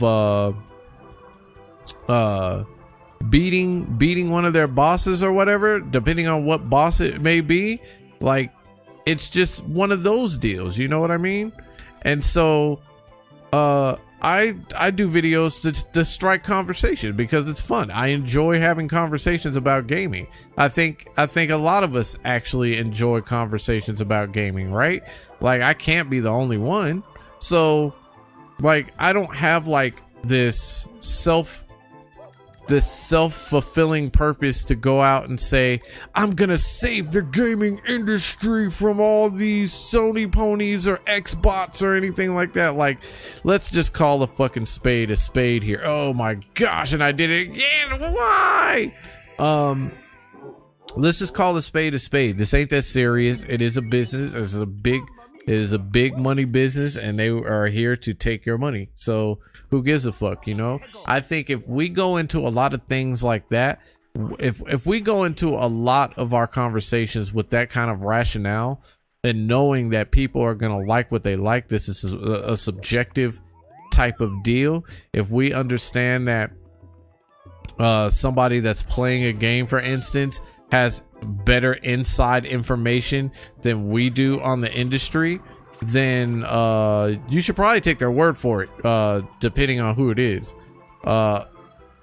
Alana Pierce, for the better part of, so she's been on YouTube for years, so like she's gonna know some things that people from the sidelines aren't gonna understand, and they're gonna have the most things to say about it. So you should probably take her word for it on certain aspects. Now, it doesn't mean she's like full-blown trustworthy. I mean, everybody has different experiences, right? But what I am saying is that if she's sitting there telling you that this is a crazy take, right, to sit here and say, you work for Santa Monica Studios, you shouldn't be able to play Xbox games or anything like that. Like, that is fucking fair as shit to say. Oh my gosh, I missed it again. It is ultimately fair to say that she's made friends in the industry from all sides, from all walks of life, from everybody that plays all kinds of different stuff. Like, that is fair to fucking say, because it happens in every industry. If you can't take where you work at, for instance, and apply that logic, then I don't know what it is that you think is actually going on in the industry that makes you feel that, oh no, why? I hate this shit. I don't know what you think is going on in the industry that makes you your side better than the other. But the truth of the matter is that subjectivity got you into what your fandom is about, and it got you nothing else except for whatever it is that you enjoy. And if you enjoy that, then fine, enjoy it on Xbox or PlayStation side. But that does not mean your word is the end all be all. And to be honest, to say that somebody needs to lose their job because they played a different video game, it's not like it's a conflict of fucking interest at this point. Like, she's not giving away like secrets to Santa Monica. Like, she's genuinely just playing fucking video games and is playing with people that love video games just as much as she does. So the thing here is, what is the big fucking deal? What is the issue? What is the issue? And where are we getting off thinking that just because, oh wow, seriously, thank you, just because she's played a game from a different corporation that she should lose her job for it? Like, that's absolutely fucking insane to me. Hold on, we'll put her on, let her talk her pimp shit real quick. History for a long time. I'm over 10 years now.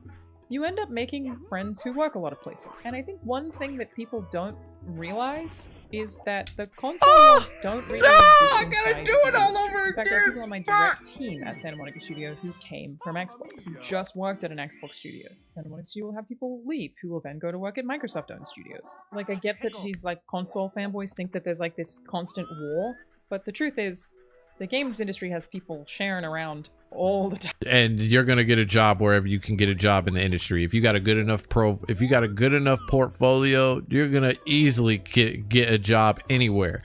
It doesn't matter. I thought Bungie would have been the perfect example of how the industry actually works. Bungie started off a Microsoft fucking deal. Like, where are we forgetting that? Like, Bungie has come a long way. They went from Microsoft to Activision and now to Sony. So you're gonna get picked up wherever you can get picked up. These acquisitions are happening for no reason. Well, I think they're lazy as fuck, but they're not happening for no reason. And if you think that just because you work for somebody that it's gonna be a conflict of interest of how games are made, I'd argue that it honestly pushes developers to compete against each other, but not as like a full-blown war. It's not like they're going around after they develop a certain game and egging the opposition's fucking house or some shit. Like, that's crazy to think that. Between many of these companies, because there are only so many jobs available in game development. And if there's anything consistent for all of the people that I know who work at PlayStation, or who work at Nintendo, or who work at Xbox, it's that they don't care. The reality of working in game development, or at least my reality, this is my experience, of course other people may have had different experiences, I'd be very surprised if any of it differs very much. I'm not talking about people who work in PR and marketing whose like job it is to sell the brand. That's not my job. All I actually care about is doing my job and doing it well. Of course I want people to like the stuff I'm working on, and of course I want it to be successful, but I pretty similarly want every other game in the industry to be the same way. Working in the games industry is amazing and exciting, and I've been in it for as long as I have because I love video games. But it's exciting because realistically the technology is actually in its infancy. Like, we're still figuring out what we're doing. And it's crazy that she says that, because there's a lot of things in its infancy, because like we've progressed so fast, but we're not getting enough time to learn what the actual capabilities of some of this stuff is. Another thing is that streaming is really, really, really young. And so not only are you working with development technology that's in its infancy, but then you're trying to figure out like how to manage things on a streaming platform. And when you have something so young, you haven't even, streaming hasn't even truly established itself yet. Like, we're still trying to figure out what a stream is worth, which is crazy that we're in this place. Like, if you look at how far we've come, and yet still how much more there is to go, like, and when it comes to progression, oh crap, I totally missed that. That's trash. How much there is to progress, then at the end of the day, you'll understand why it does not matter what any of us thinks in the industry about anybody in the industry. It really doesn't. People are making huge leaps every year. The way video games look now is going to look so different in 50 years' time because the industry still has. And thinking about it, because to be honest, like, not much has changed between this generation and the last, right? So here's something to consider here. The one thing I would consider, oh crap, I can't even see in here what's going on. Oh, that's right, it's this shit. One thing to consider is that we really haven't had enough time to sit down and actually figure out what it is that that we're doing that makes gaming tick. You know what I mean? Oh.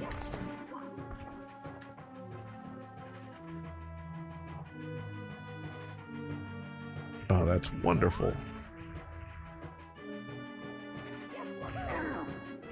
Okay, that's one down. Ooh. There we go. That's two down.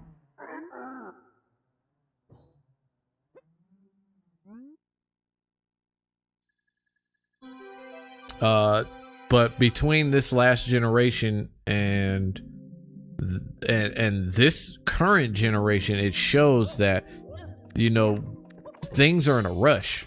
We're in a rush to progress, but we're not really progressing is where we need to be progressing at.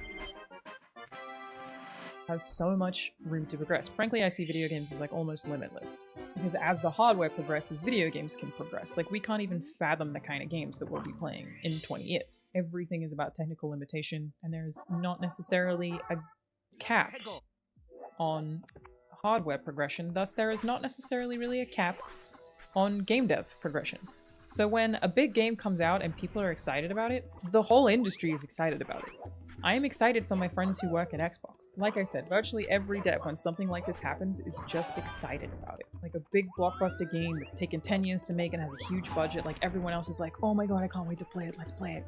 Corey, they tagged him. But somebody else shared a tweet where Corey is talking about how excited he was to play Starfield. Like, what did you think was gonna happen? It's so absurd.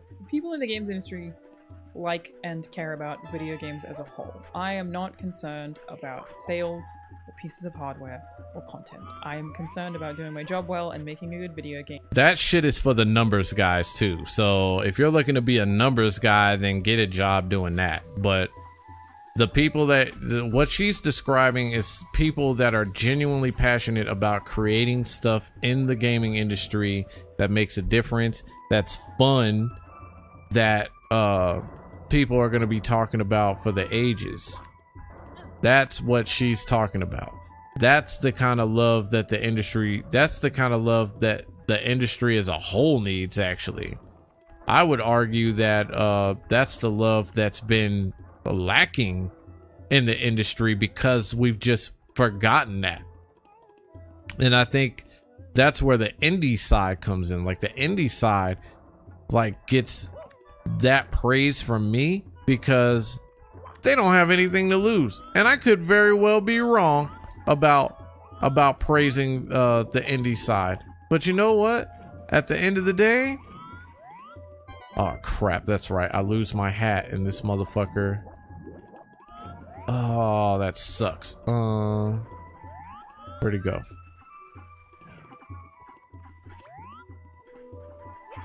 You took my freaking hat, asshat.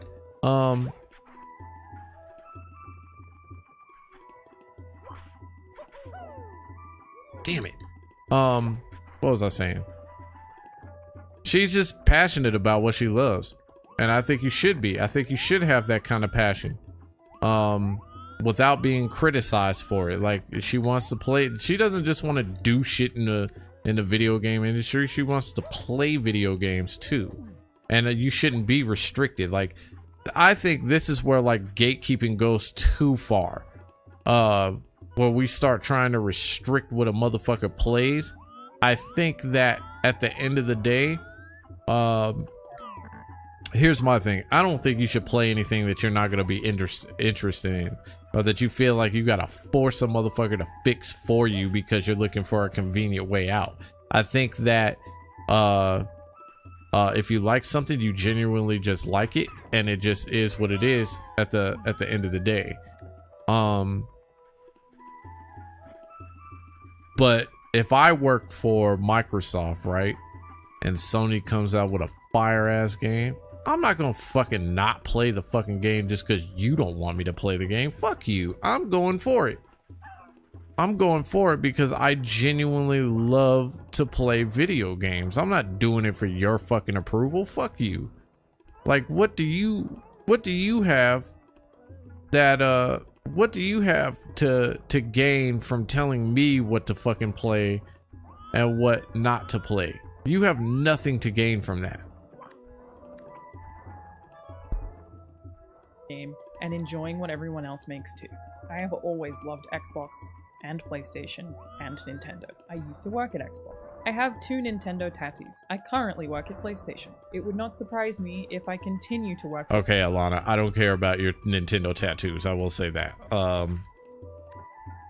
Truth be told, should have said, you know, I work for Nintendo at 1.2. Then they would have called you out. But still, you know what I mean? Like, I don't care about your tattoos. Like, if you love Nintendo, you love Nintendo. But you work for Microsoft and I almost said Microsoft and Xbox, but it's the same deal.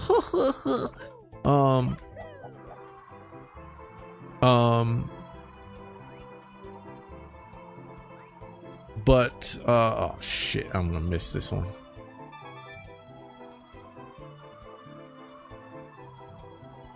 I'll go for that one in a minute.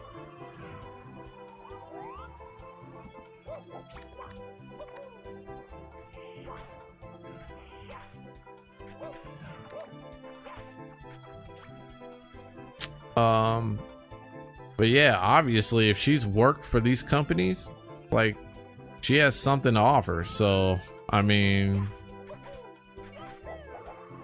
if anything, I would say I'm pretty envious of that, to get to do that kind of stuff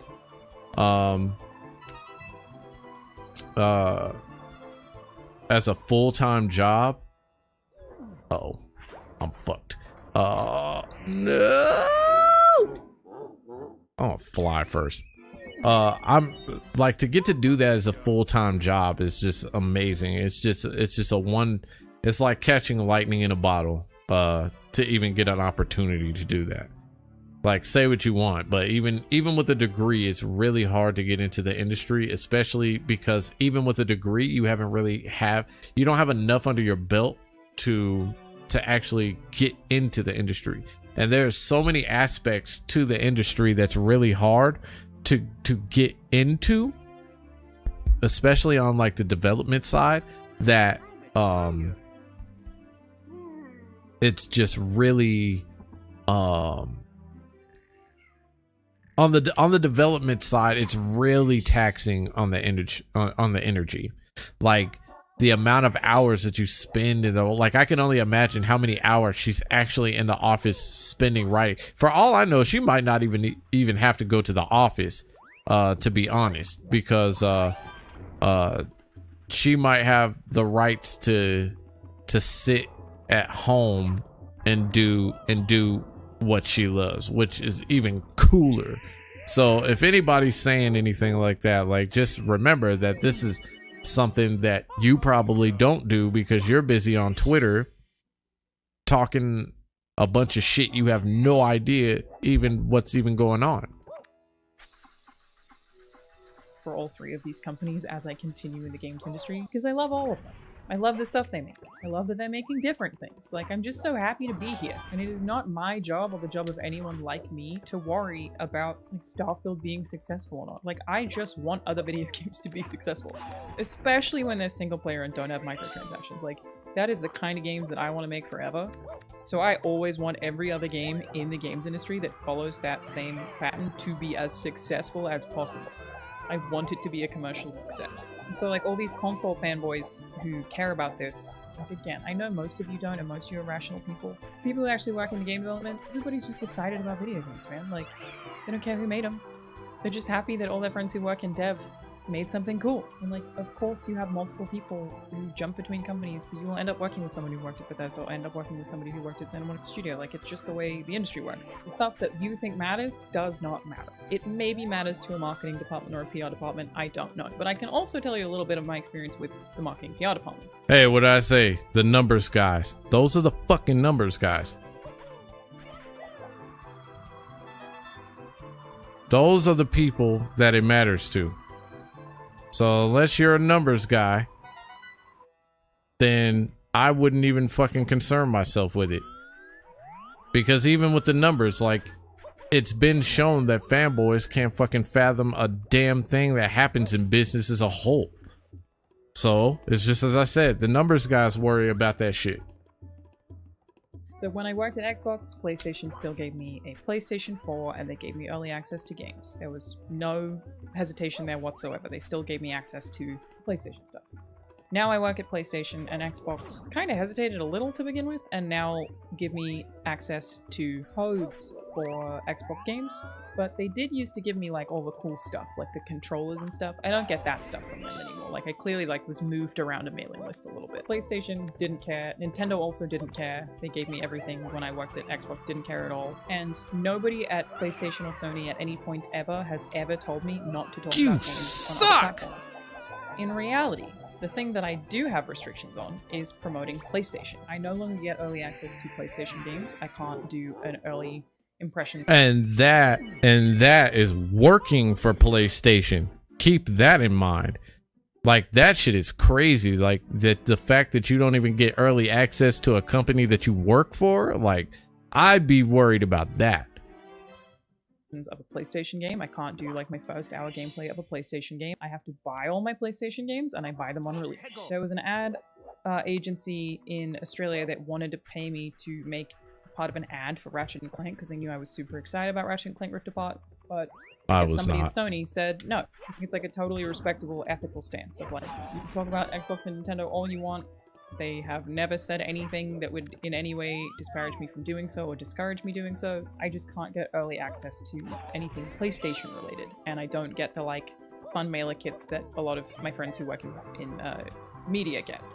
Like, they get, like, the newest PlayStation controllers that they share on social media. I don't get any of that kind of stuff. It's like the opposite of what you think it is. As for if I'm biased towards PlayStation or Xbox, the truth is people have been saying this about me in either direction, in both directions, so passionately for as long as I have been speaking about video games. People have called me a PlayStation shill for the last 10 years, and people have called me an Xbox shill for the last 10 years. It depends which side you're on. I have PlayStation fans get very mad at me because I didn't talk about PlayStation enough. I have Xbox fans get mad at me because apparently I don't like certain games because they're on Xbox. The Starfield one's been extra fun because it depends which side of the camp you're on. I really like this game, but I have some criticisms of it, right? That's how I feel about it as a person who just is here and enjoys video games. But because my stance is not like all one or the other because I'm a human being, the Xbox fans are like, fuck you, Sony shill. And then the PlayStation fans are like, fuck you, you're obsessed with this game, you love it. Like, they don't realize that they're both saying the literal opposite thing. And I don't care if people think I'm biased. Again, it's been happening forever. Think whatever you want. But the actual reality of where I land in the video game landscape, as much as I'm sure it's annoying for a lot of people who are console fanboys, is honestly just that I love video games. I love Xbox, I love PlayStation, I love Nintendo. I just really love video games. That is how I feel, and I want them all to be good, and I'm so happy when any of them are good, especially, again, if they're single-player microtransaction-free experiences. That is my stance. If you're gonna criticize me for anything, it would be that sometimes I get too excited. I can get a bit carried away with how excited I am about There's nothing wrong things. with that. Obviously, I share that, and if I have influence on you, you could end up being also very excited. But I can't, like, turn that off. Like, I'm just happy to be here, man. And of course, saying this is not going to change the minds of any of these people. Like, I know that. But I did want to be clear about the fact that, like, why is she allowed to talk about Starfield so much? Like, even sane people have been saying that, and people who are not all over the console war brigade. It's not a thing. There's nobody at Sony who's ever going to tell me that I shouldn't talk about Starfield. People have wondered if there were restrictions, and like, no, of course not. There are no restrictions on me liking video games. All you will ever see from the dev community is people supporting other people's games. It's so weird that you, like, forget that when there's a big release. Like, it's all over Twitter. People at PlayStation and people at Nintendo are loving Starfield. That's just the way it is. You get excited about the industry, and you're just, like, happy to be a part of it. So, in conclusion, I don't care about the stuff. Yeah, nobody cares. I prefer if you didn't most of the time. It's not worth it. Second point is the console war stuff that y'all think matters so much doesn't actually matter to anyone on my level. We all just love video games and are excited about video games and new video games being good and having a good time at video games. Third, no, there are no restrictions, and no one has ever said anything to me at all about how much I like an Xbox game or how much I like a Nintendo game. Now we can just pretend it's never happened. It's done. I'm not gonna get fired because I liked Xbox or Nintendo. I'm so sorry. Damn. Translation, y'all suck at life. Horror game awards, what the fuck? Hold on, I'm saving this to like later, or to watch later. I didn't know. Bitch. What am I saving this to? Watch later.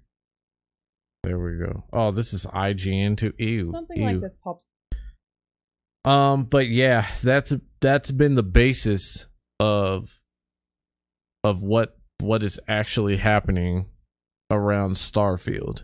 Again, I will walk back my comments because I thought Alana Pierce was working for I thought she was working for IGN, so I was ready to come in with the roach spray on that one, but I was wrong. So I will honestly say that I do apologize, even though she don't give a fuck about what I have to say. So Mario Wonder.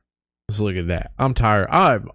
You want to know something that's crazy? I am so fucking honestly just over the Starfield shit. Like, it's like, here's the deal. Like, it is definitely taking gaming into a different space. It is bringing into question everything that needed to happen, everything that needed to be put into question in the first place. The issue that I have with it at the moment, though, is that it's just getting worn out. It's getting beat up so bad. Like, we've automatically just thrown away everything else that we've questioned so far. Crap, I just fucked that up badly. Everything that we've questioned, that we've put into question, is no longer in the conversations. Like the journals, for instance. Like, and even if it's not, like I said, even if it's not the journal's fault, maybe we need to look higher up. Maybe we need to be looking at what it is that keeps these journals doing it. Is it crunch of their own? Because I could definitely see that. If you only get a week to review a game such as oh crap, if you only get a week to review a game like Starfield, I think that's like the biggest mistake you could ever make in this industry, is trying to to get something out as a journal, and then don't you dare do this. Trying to get something out as a journal just to keep the publication fresh, I think it's like one of the biggest mistakes you could ever make in anything. I don't give a fuck what it is. It's just crazy. It's crazy it's really crazy to sit down and think like you can put out half-ass shit just to keep your shit relevant. You know what I mean? Like, and let's be real, like if E3 died, IGN will die too eventually. Like really quick. Like maybe like within the next couple of years quick.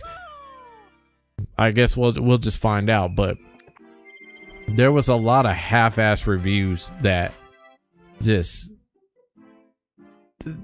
came out, and it's just like you only get so much time to put out what it is that you need to put out for these companies.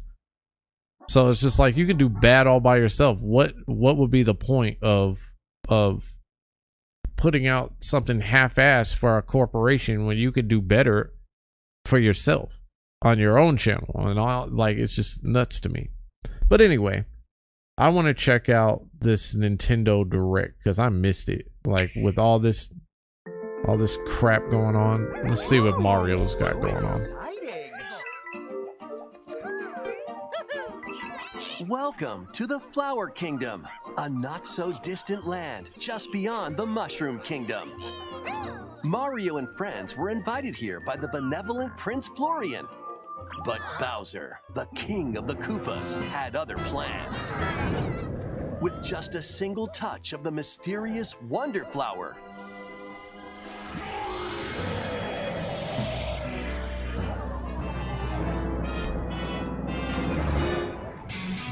Bowser merged with Prince Florian's castle. Oh, goodness gracious.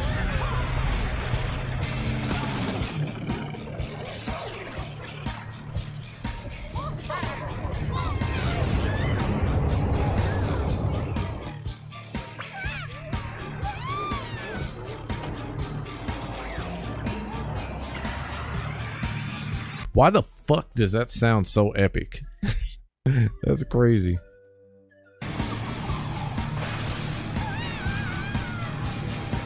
Thanks to his newfound power, chaos spread across the land. Now, it's up to Mario and friends to stop Bowser and save the Flower Kingdom.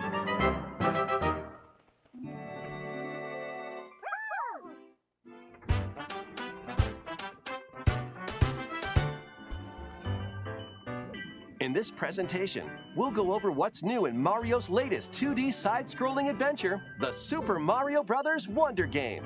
Let's jump in. This is the Flower Kingdom.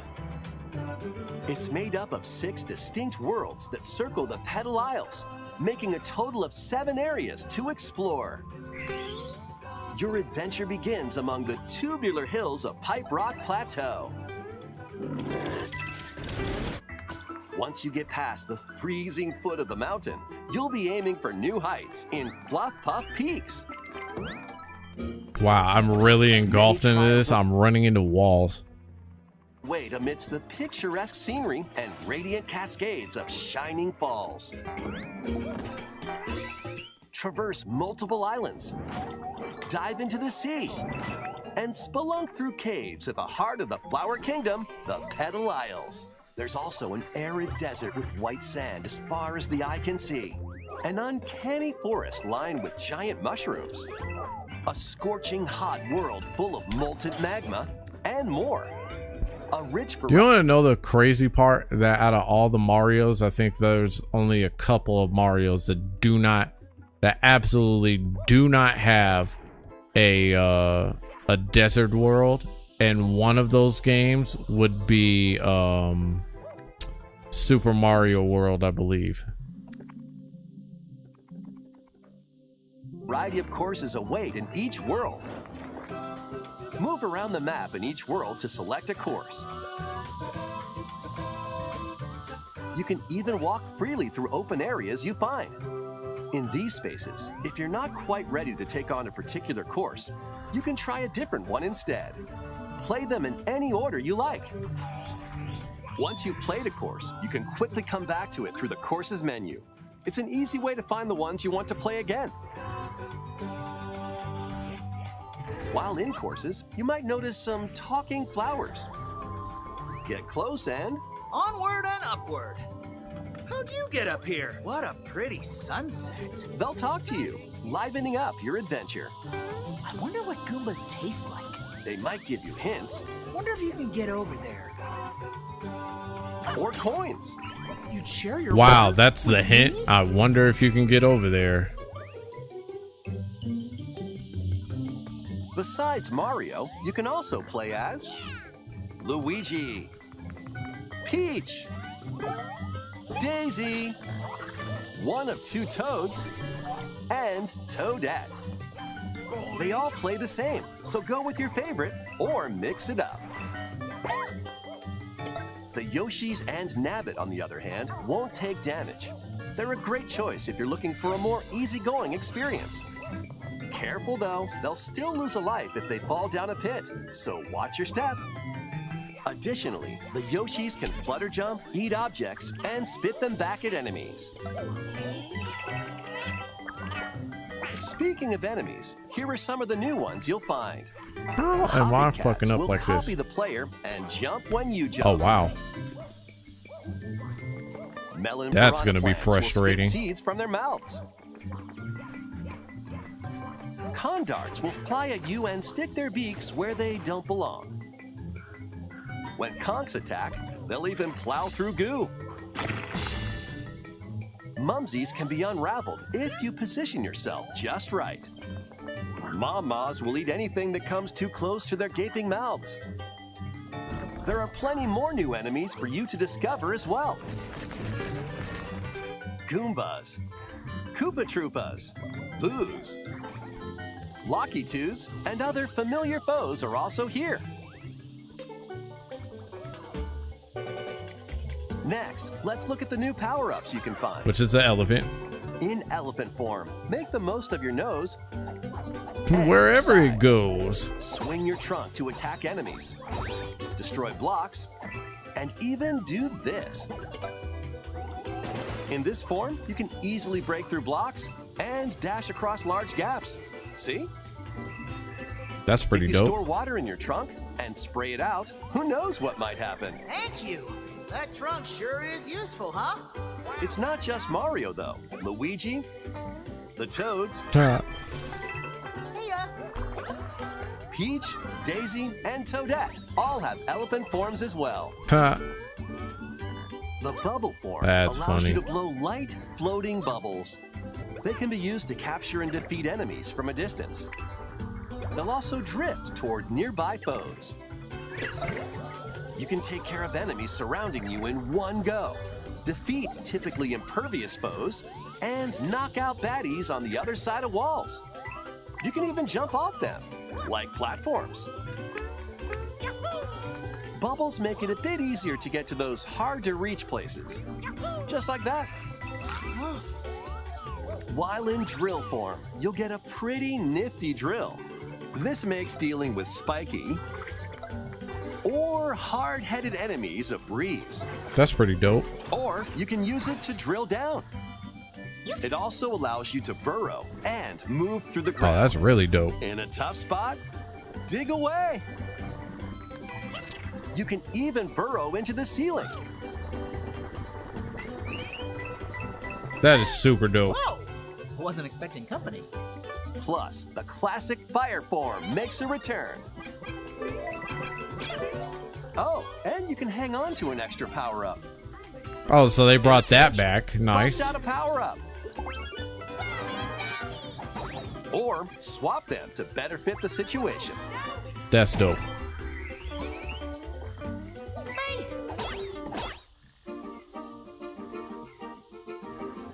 This is a wonder flower. a plant that grows in the Flower Kingdom. It's said they thrive off this world's mysterious power and release it when in bloom.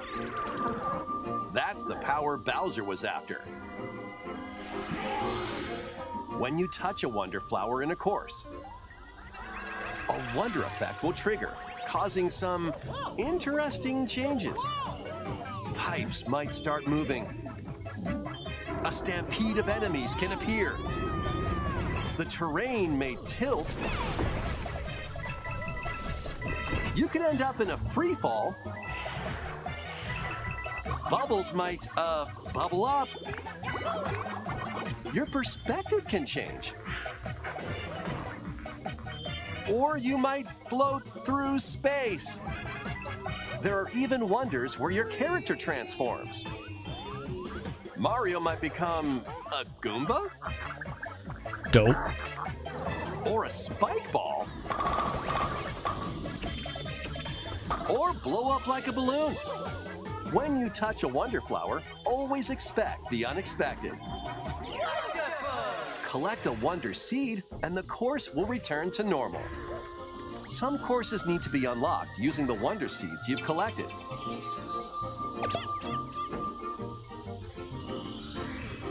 You'll also earn a wonder seed as thanks from a poplin when you clear a course.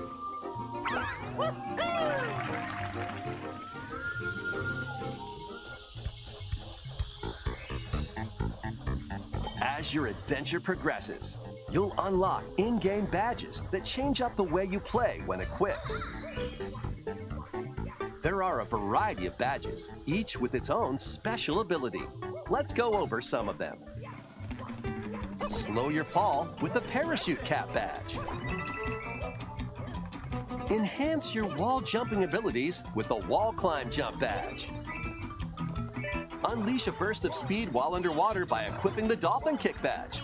You can also break underwater blocks. Wow, they added a lot into this game. Charge up a bounding leap with the crouching high jump badge. Shoot vines in midair and stick to walls with the grappling vine badge. Recover from dangerous drops instantly with the safety bounce badge. Easily find important items using the sensor badge. Draw in nearby moolah with the coin magnet badge. Become invisible to your enemies and yourself with the invisibility badge. Dope. I like that. Stop dashing with the jet run badge. And you can run in the air for a bit. There are many more badges with different abilities, from the convenient to the unconventional. Only one badge can be equipped per course. Equip them from the world map or when starting a course. Or if you don't make it through, grab a different badge and try again. Some badges can be earned by clearing special badge challenge courses. Go for it! While others can be purchased from poplin shops on the world map.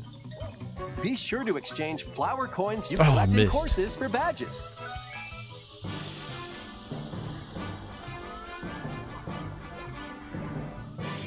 Up to 4 people can play locally on the same Nintendo Switch system. Nice. Pick your favorite character and jump into the adventure together. If a player is defeated in local co-op, their character will float around the course. Well, Roxas, looks like you're gonna be spending some more money. If another player reaches them before time runs out, they'll jump right back into action. Your group won't lose a life either. And just so you know, if someone is playing as a Yoshi, you can jump on their back. Oh wow! Around the course. I'd hate to be that guy. Also playing as a Yoshi, or if you're an elephant. Wow. My dude said, even if you're a Yoshi, you can ride a Yoshi. If you connect online, you might see other players on the world map and in courses. These are people from around the world enjoying the game in real time, appearing as live player shadows. Just like in local co-op, if you're defeated, you can come back to life by bumping into a live player shadow. Players can send greetings and share in-game items. Even though you won't be playing together directly, you'll get to experience a subtle connection with other players online as you enjoy this new adventure together. You can also place a standee I in a keep course. missing. Why do I keep missing like Standees that? can That's revive crazy. ghosts, so place them in not so easy areas and help your fellow players. You can purchase standee surprises from the Poplin shops to add more to your collection. You never know which standee you'll get. When you come into contact with an online player or their standee, you'll see their username and heart points. These points show They how did much a they've lot helped with this other game. players on their adventure. Reviving ghosts, gifting items,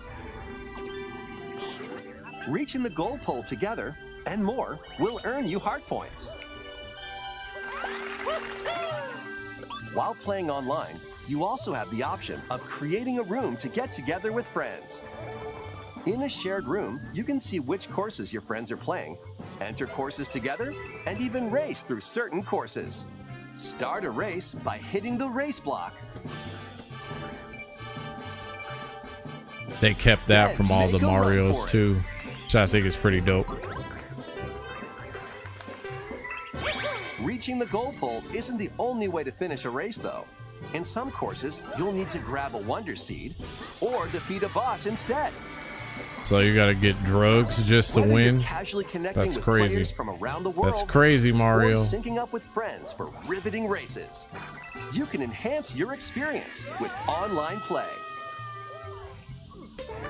What a beautiful day!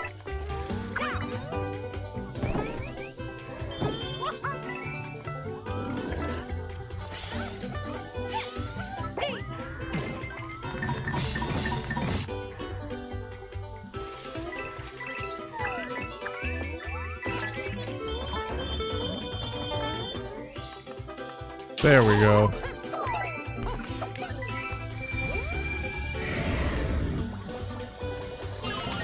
Jump into the unexpected with Mario and friends. When Super Mario I mean, isn't that Brothers what Wonder mushrooms are launches anyway? on the Nintendo Switch I mean, well, it's different now. It's not just shrooms anymore. Now you've got weed plants to deal with. Who doesn't want to deal with that? Like, seriously, like, this game actually looks pretty dope.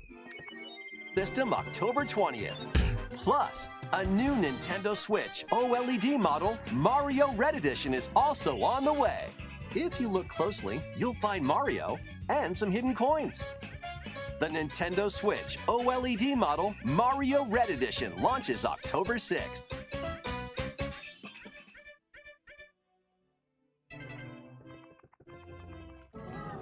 I think that's pretty dope.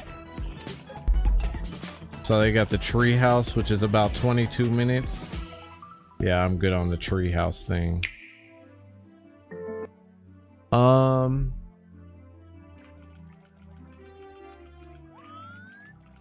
I've got like 52.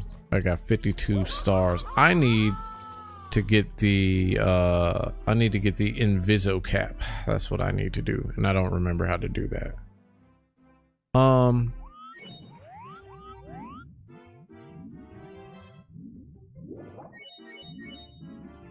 I think the Inviso cap is down here, if I remember correctly.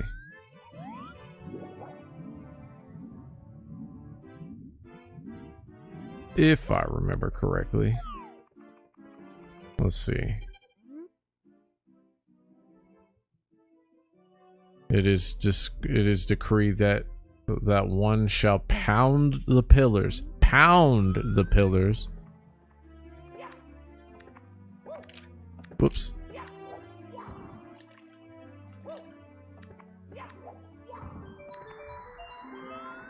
Had to pound those pillars.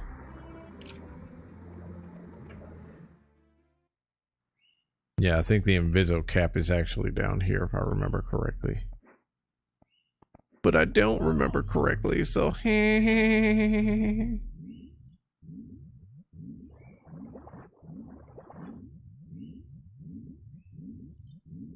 Check the Discord messages. What's going on in Discord? What is going on in Discord? Yes, please.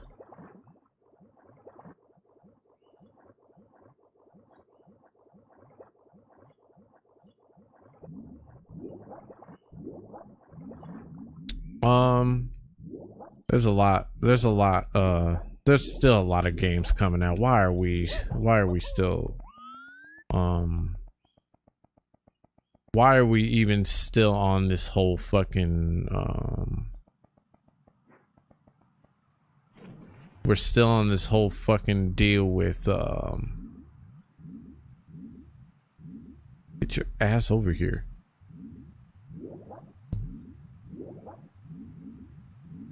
We're still on this Starfield deal, and we gotta get off it, man. We gotta get off the sack. Shit. It won't let me go under. It won't let me go under.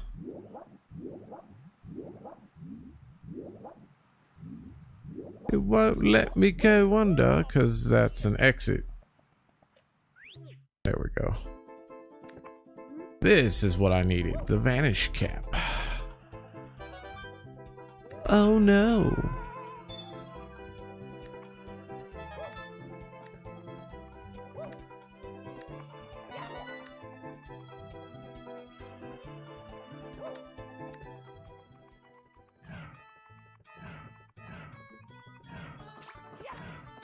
I'm gonna have to come back here anyway, so it doesn't matter.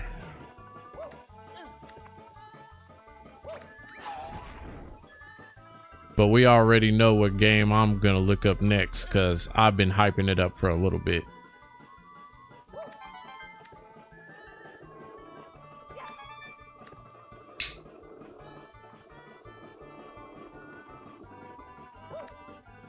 Oh, hey!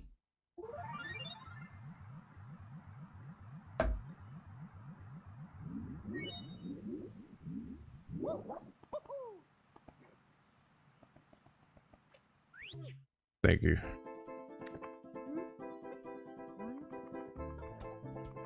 Go down like a pachinko machine. Oh no!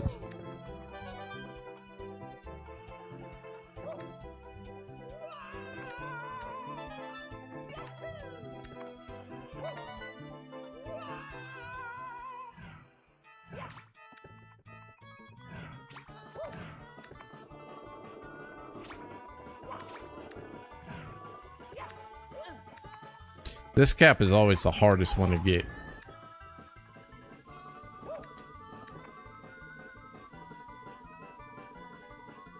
Get me up here.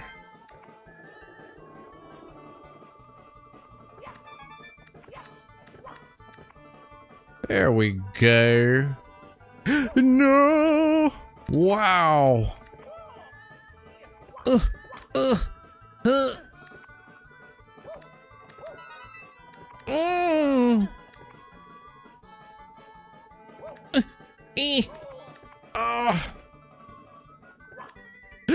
No! Why?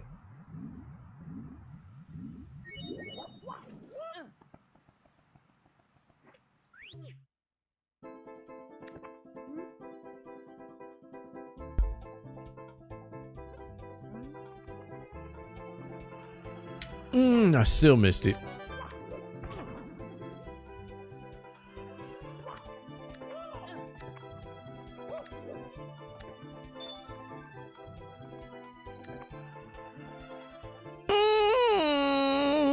You know what? Screw it. Let's just get this cap. We're gonna get the cap, and I'm gonna come back. I'm not gonna worry about the stars.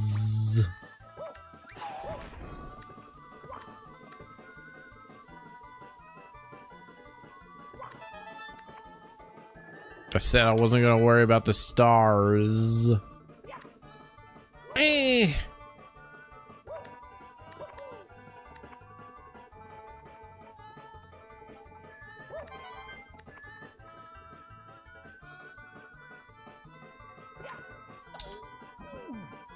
Oh, come on. I'm right there every motherfucking time.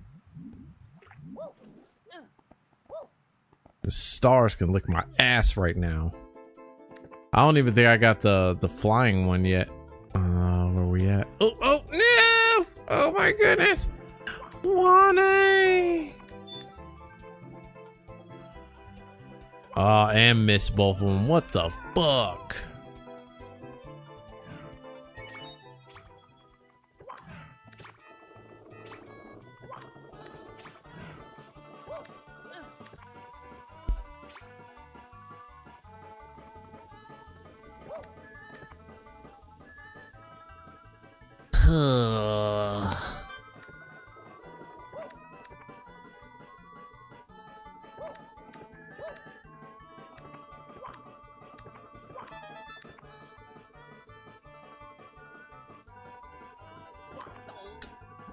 Get up. Thank you.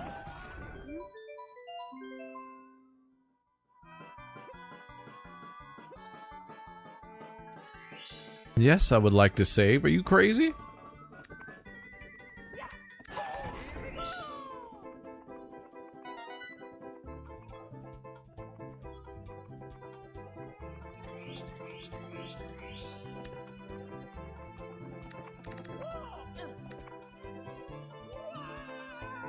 I'll come back for this one later.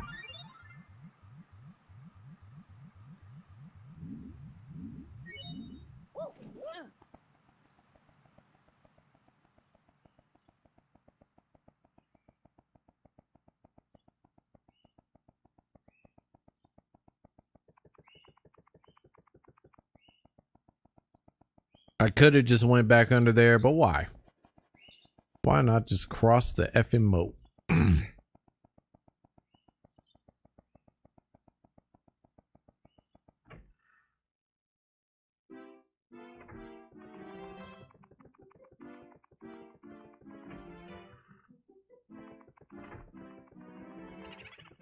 So I mean, there's a lot of stuff coming out now that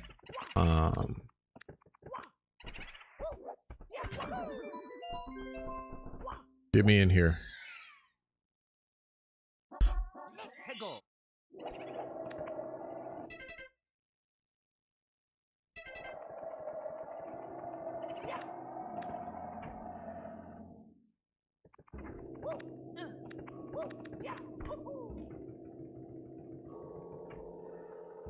I do not remember if this is the way I needed to go or what.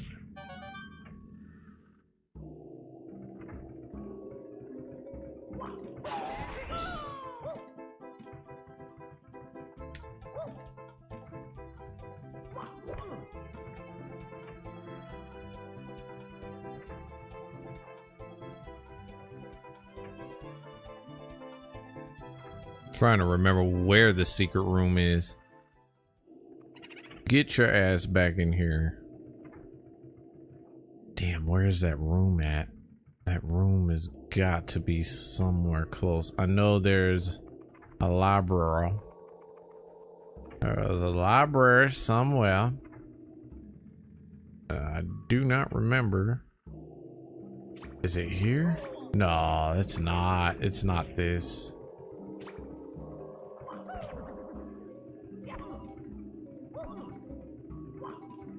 I've already done this. These books are gonna stop hitting me, damn it.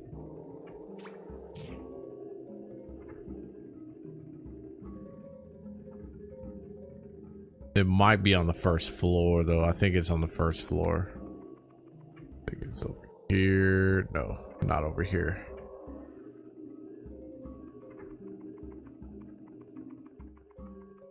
Is it over here? Nope, and not over here either. Fuck.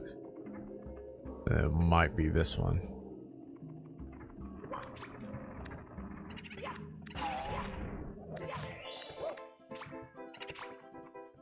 Oh, is this shit? That's not the secret room. There is a secret room somewhere though.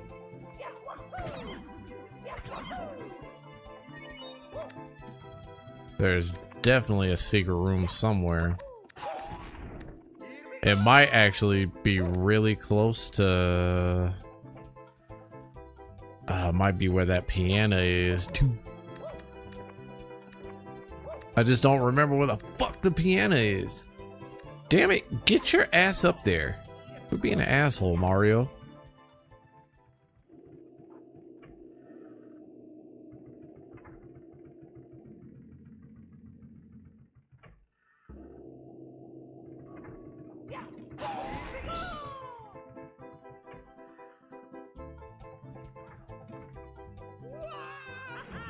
Gosh damn.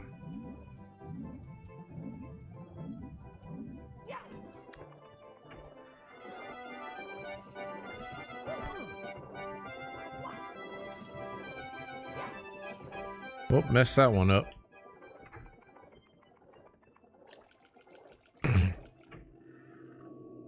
I don't remember which room the piano is in. I think that's where the secret room is, though. Could very well be wrong. Oh, you know what? I'm stupid.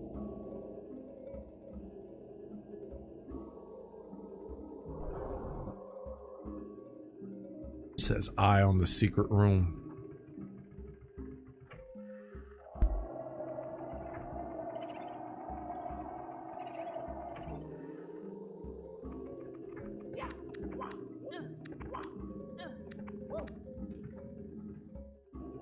Let me confirm something real quick though. There's that. Okay, so that's not the piano room. It's not this one either. Fuck, if I could remember which room that is, that would be so fucking helpful right now.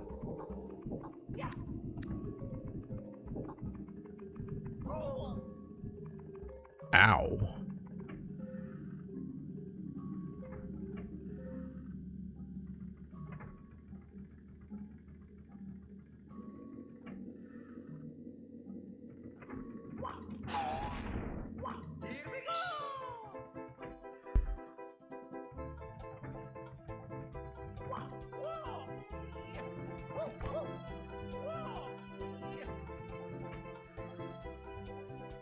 Oh, because it's this one.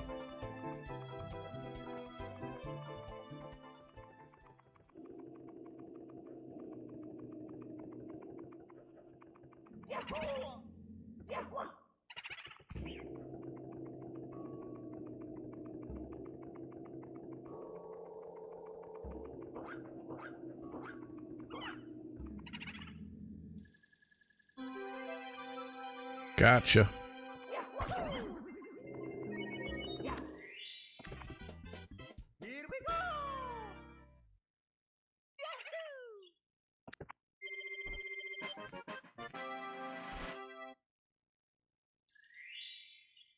All right, so we got all the stars so far in the main levels.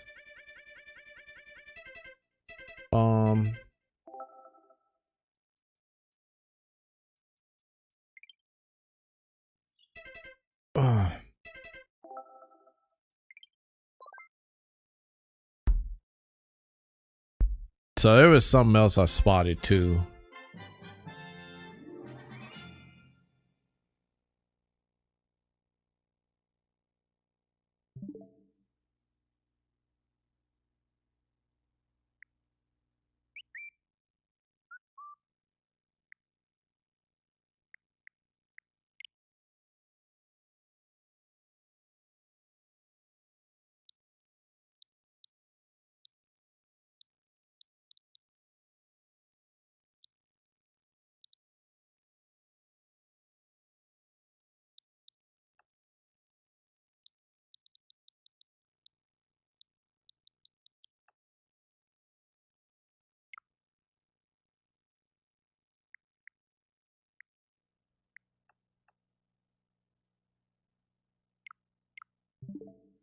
All right, so let's do.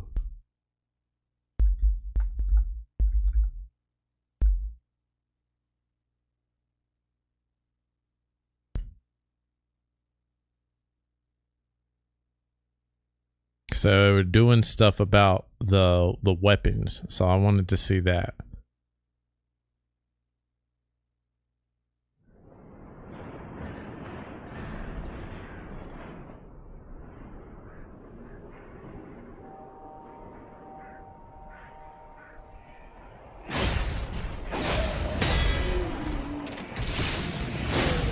Oh, that's dope.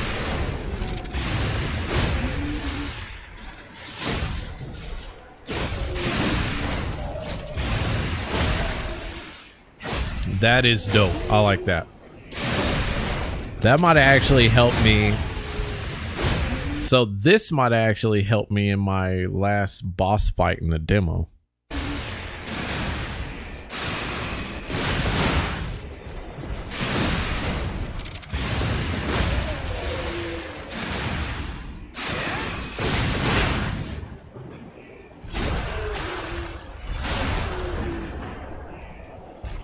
The dancer's sword is pretty dope.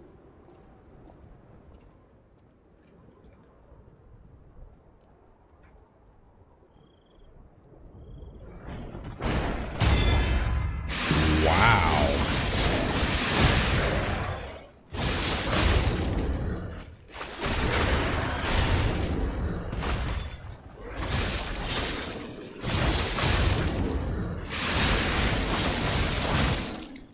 That looks like it would be a dope boss fight if it weren't a common enemy.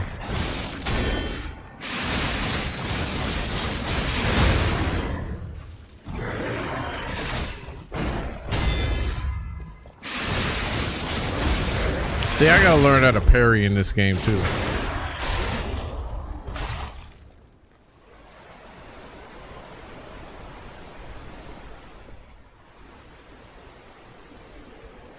Oh, that's dope. That looks like it's really good for parrying.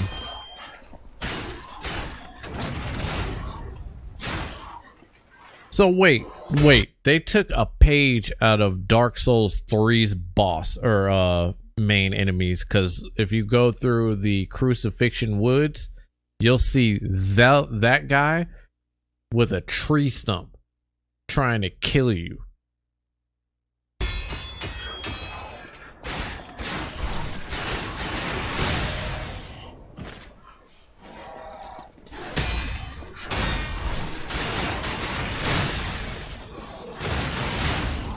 Oh, speaking of which, hey, look, these guys right here have one.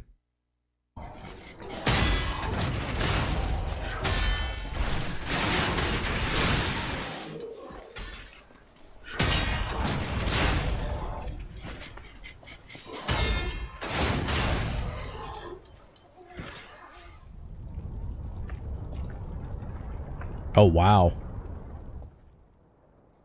Holy shit.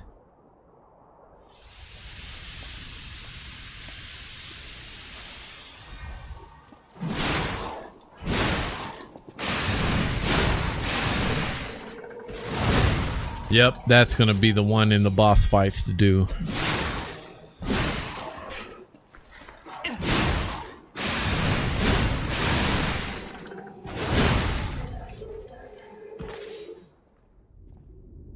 Ooh. That is pretty fucking sick.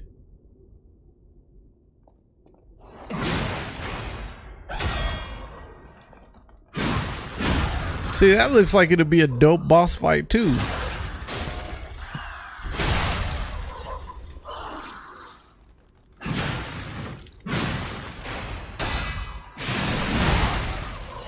Dope.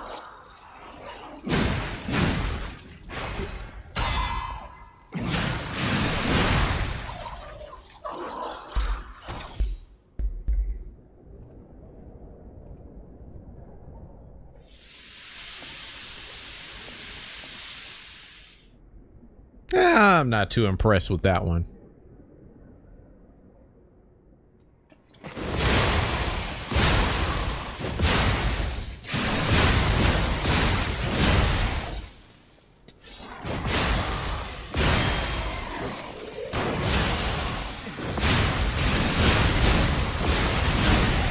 Okay, never mind. I changed my mind. That was fast, right?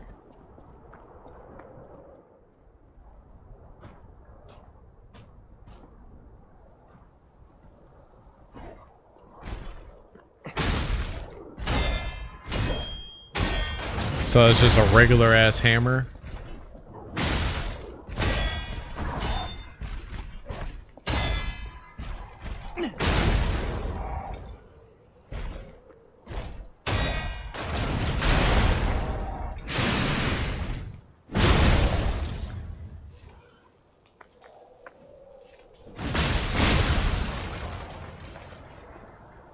What's going on, Sigma? Oh, I like that outfit. That outfit is dope. Walking that motherfucker, styling like a motherfucker, and just start slashing people.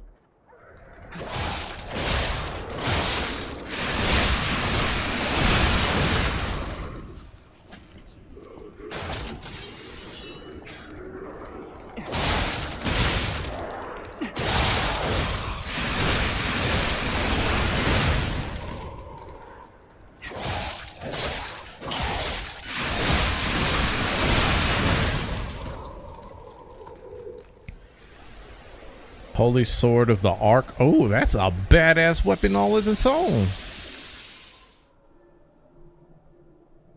Hell yeah, I played the demo already. Demo is dope.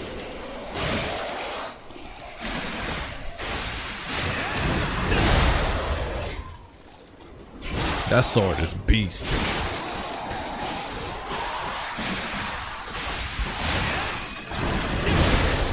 I feel sorry for anybody that's never played a Souls game though, trying to get into this game. You are gonna have a difficult fucking, you're gonna have a long day ahead of you.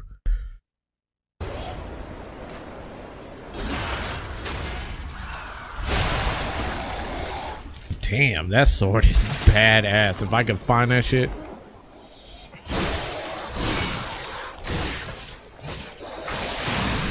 Okay, I'm gonna be real with you. I like what they did. So here's what I like what they did. I like that they could take a story like Pinocchio and make it into like a twisted Dark Souls theme / Bloodborne. Like if you're looking for Bloodborne 2, this is about as close as you're gonna get right now. This right here. Just based off of what I've played already, it's pretty damn similar to a Bloodborne title. So this is about as close as you're gonna get. If you are hoping for Bloodborne, then this is what you get.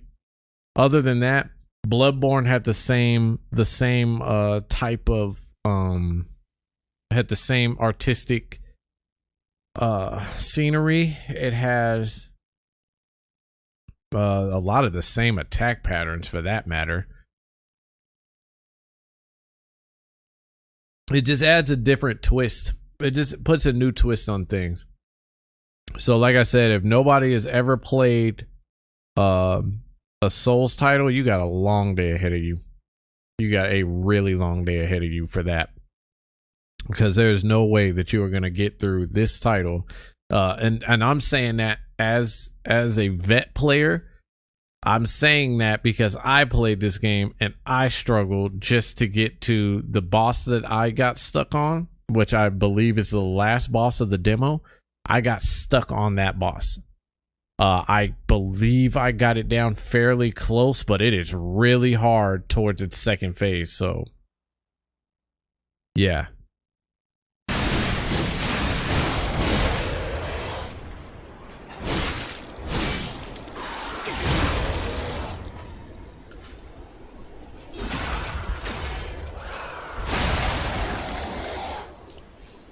And for some reason, I thought this would only be puppet bad guys, but it seems like it's there's more to it than what the demo shows.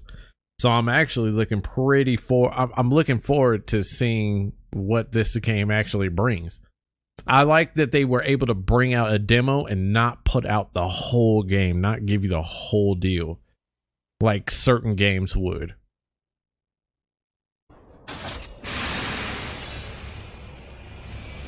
That's an interesting one. I want to see what this does.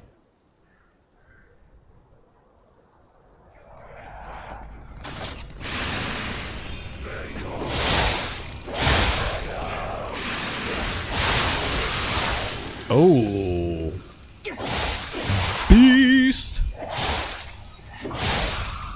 That is super beast. I like that. Lies of P. Lies of P is gonna be the shit when it comes out. Don't believe me, just watch. Is all I have to say.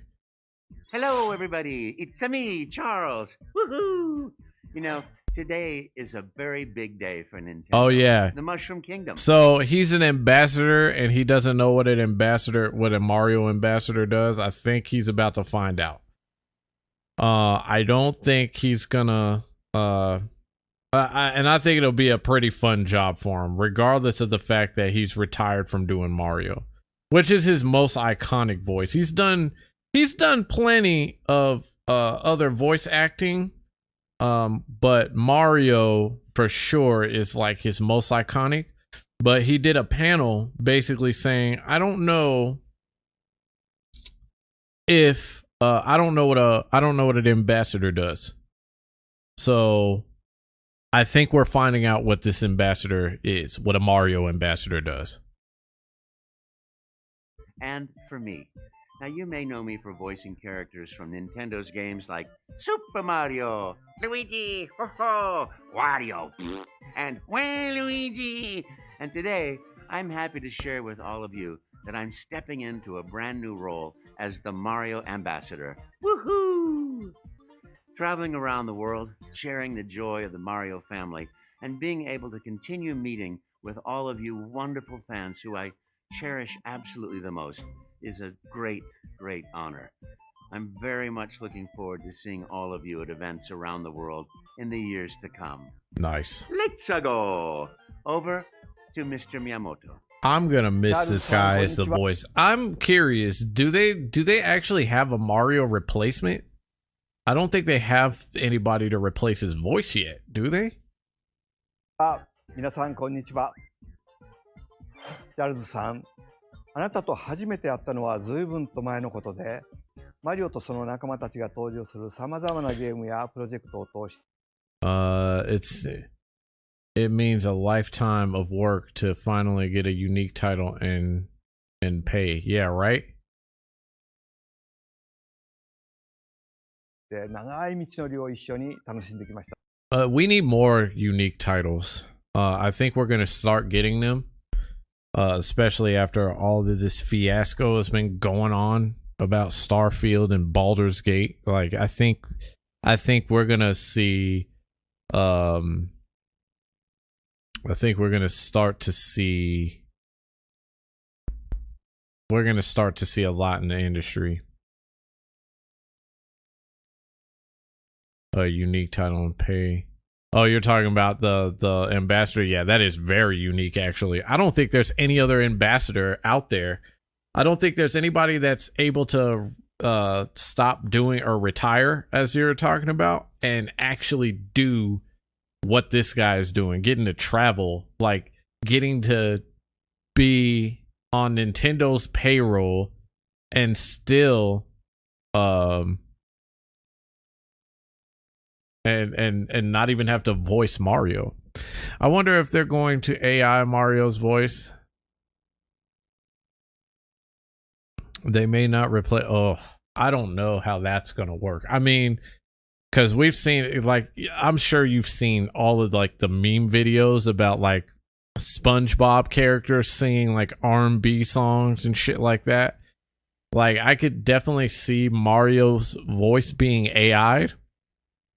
But that would mean, you know what that would mean then? It would mean that a lot of people would be out of jobs for voice acting.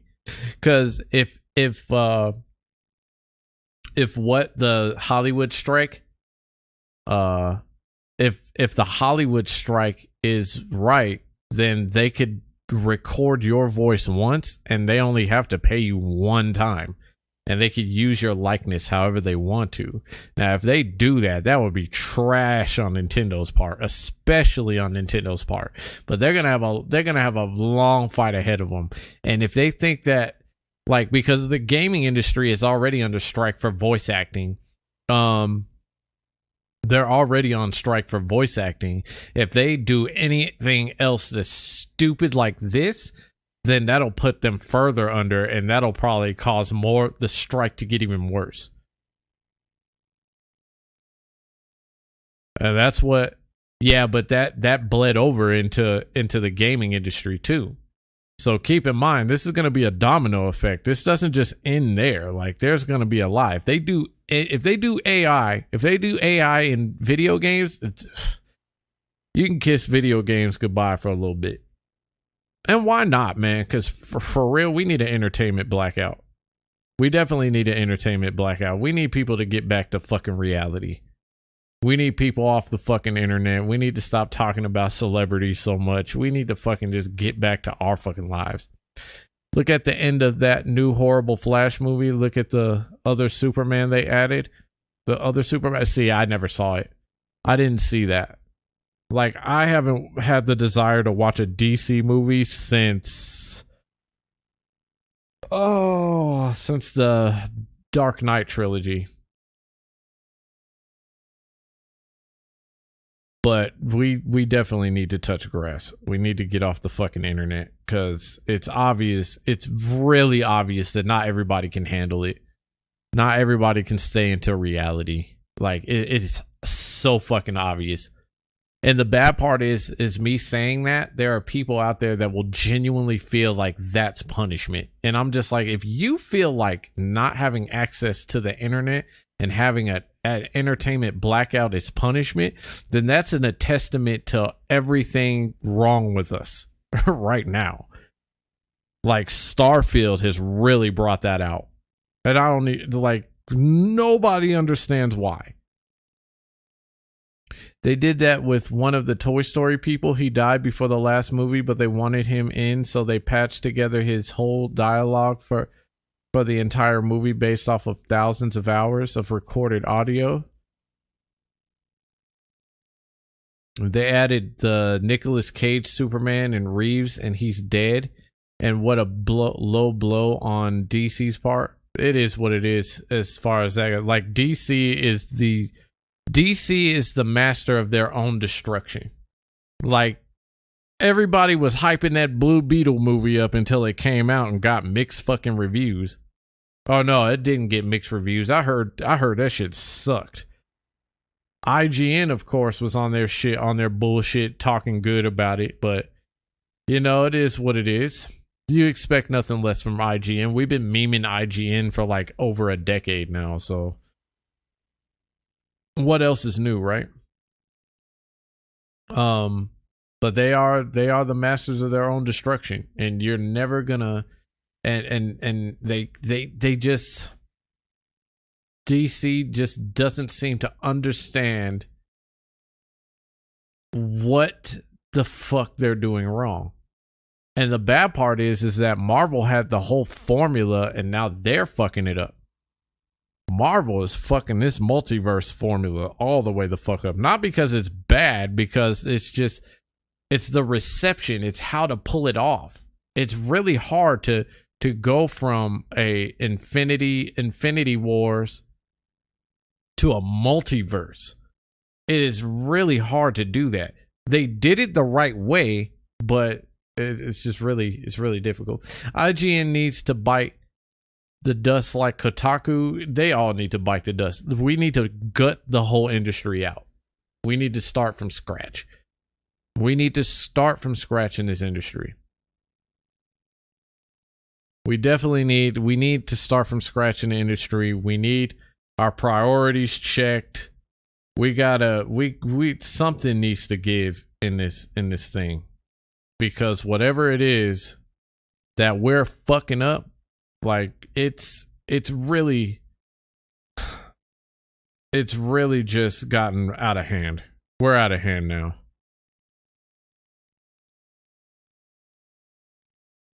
It's kind of bad though.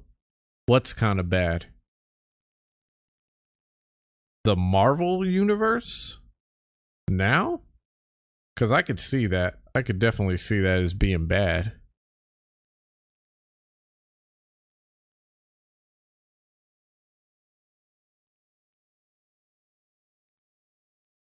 So I guess we know what an ambassador is nonetheless, though. Maybe we need more ambassadors. Maybe that's why he became an ambassador, is because they got, because he's already gotten all of his dialogue copied, and that's all they really need for future endeavors. Maybe that's what it is. It's not just entertainment. I mean, the American society as a whole is fucked up. We need to redo the whole system. Yeah, but if we do that, then the fucking let me tell you something. That country will fucking collapse on itself. It's already doing that over simple issues, and that's why I don't talk politics. Because everybody that talks politics don't know shit. They don't fucking understand what's actually happening, so it just is what it is.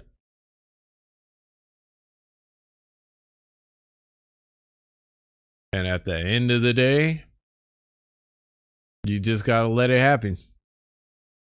Let that shit happen. あなたが初めてマリオの声を担当したのは1996年のスーパーマリオ64でした。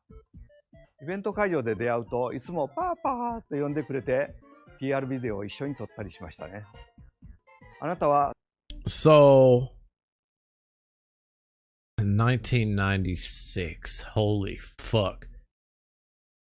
That's almost 30 years ago. That's crazy, man. Almost 30 years of that. We don't need a purge, man. We definitely don't need that. We can say that don't say we need a purge unless you're ready to purge with everybody else. Like, that's fucking crazy. That is absolutely nuts.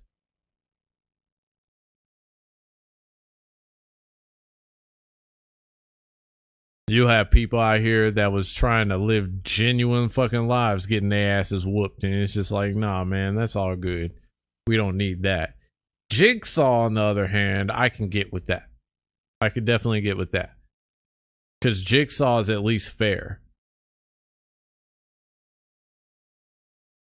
世界中を旅してイベントに足を運び、ファンの皆さんに楽しくマリオの声を披露して笑顔を届けてくれました。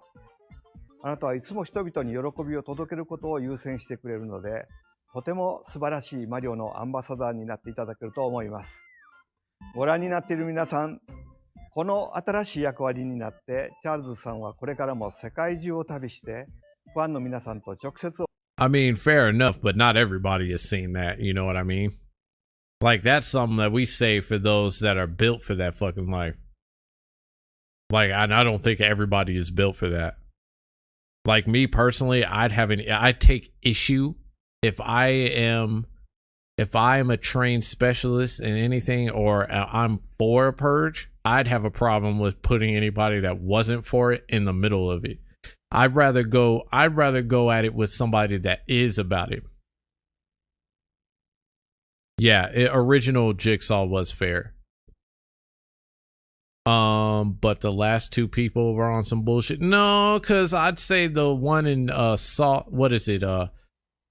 Not Saw 10. It wasn't Spiral either. Spiral was some bullshit. I don't know what the fuck Spiral was. But it was the one before that. I think it was Jigsaw. Jigsaw was pretty fair. He gave that dude a chance to tell the truth, and he pushed the button. He got tested.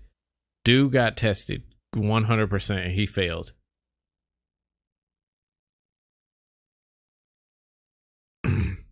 お会いしておなじみの声でお話をしたりサインをして交流いただきます。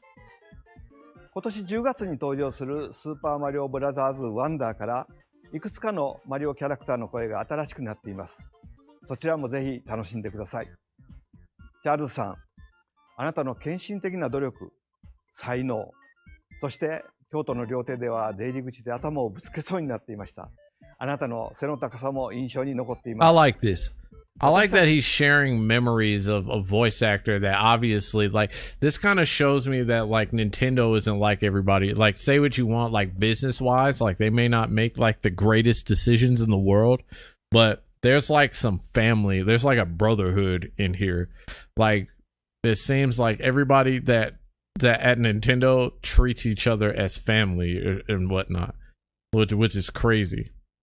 Like even Reggie Fils-Aimé was like something special to see.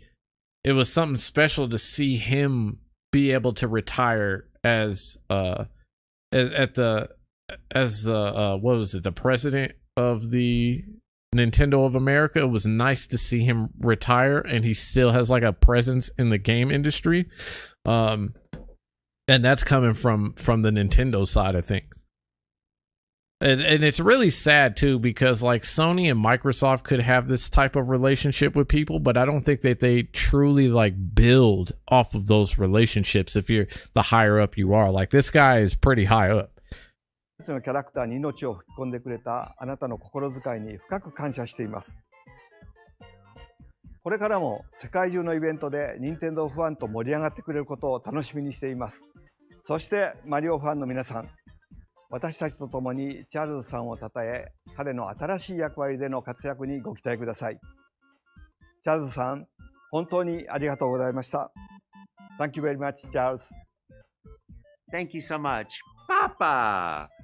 For many years, it's been a privilege to be able to bring your amazingly wonderful characters to life.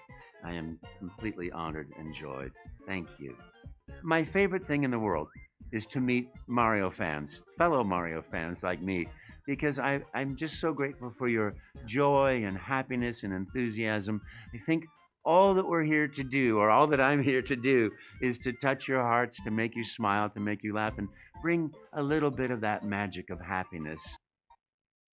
And it's been such an honor and such a joy for so many years that I look forward to continuing to bring that joy and help us all remember our innocence and our happiness and our joy through great games. And to all Mario fans around the world, I look forward to meeting you at some future events. Okie dokie, let's go! Wahoo! Damn, man, this is sad. It's really sad to see, like, the things that you came up with in your childhood are, some of the things that we've seen in our childhood are just going away. Like, I was watching this dude, so I'm gonna put y'all up on this dude. His channel is fucking dope, and he has like all the Toonami shit, which includes all the Cartoon Network commercials and all the commercials from like way back in the day. It's called Milk Cereal VHS, and this dude has like whole fucking episodes of like all of the Toonami shit strung together. So it's probably a good 3 to 4 hour videos each. But there was a commercial that came on. I was watching it last night, and it was like a commercial that came on. It just kind of took me back and made me think like, holy shit, like we used to really think these graphics were the shit. And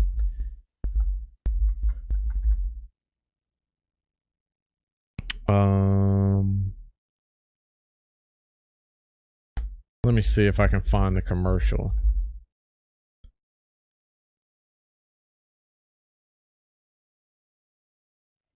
So I don't know if y'all remember these shits or not, but these shits used to have us hyped for games like this.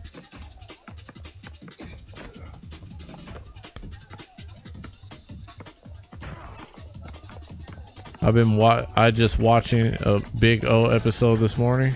Nice. Like, we seriously thought these graphics were the shit back then. Back when EA was actually dope. Let me see if I can find the one.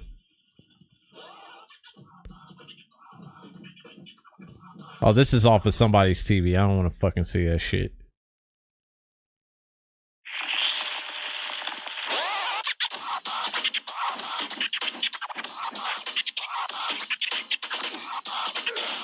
Like, we seriously thought this shit was the shit back then.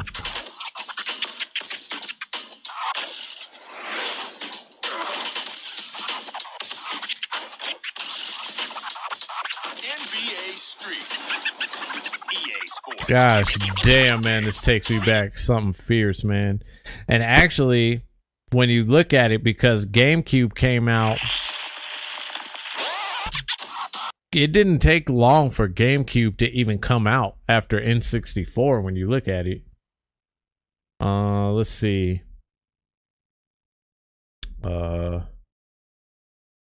Let's see if I can find this one.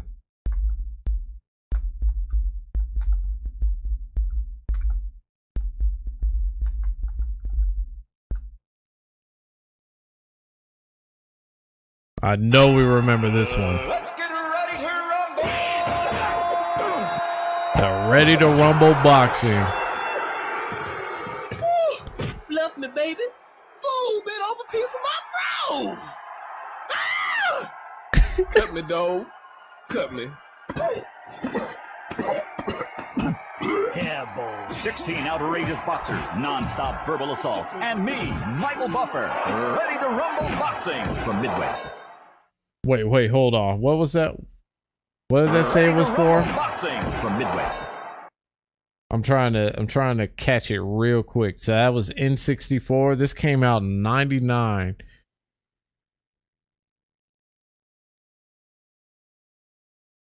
Yeah, Ready to Rumble boxing commercial. They had a bunch of fucking shit on that I remember. Let's see if I can find oh,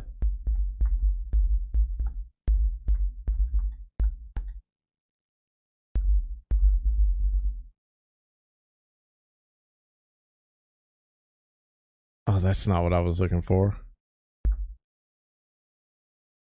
This is what I was looking for. Bro, even the Game Boy Color, yeah.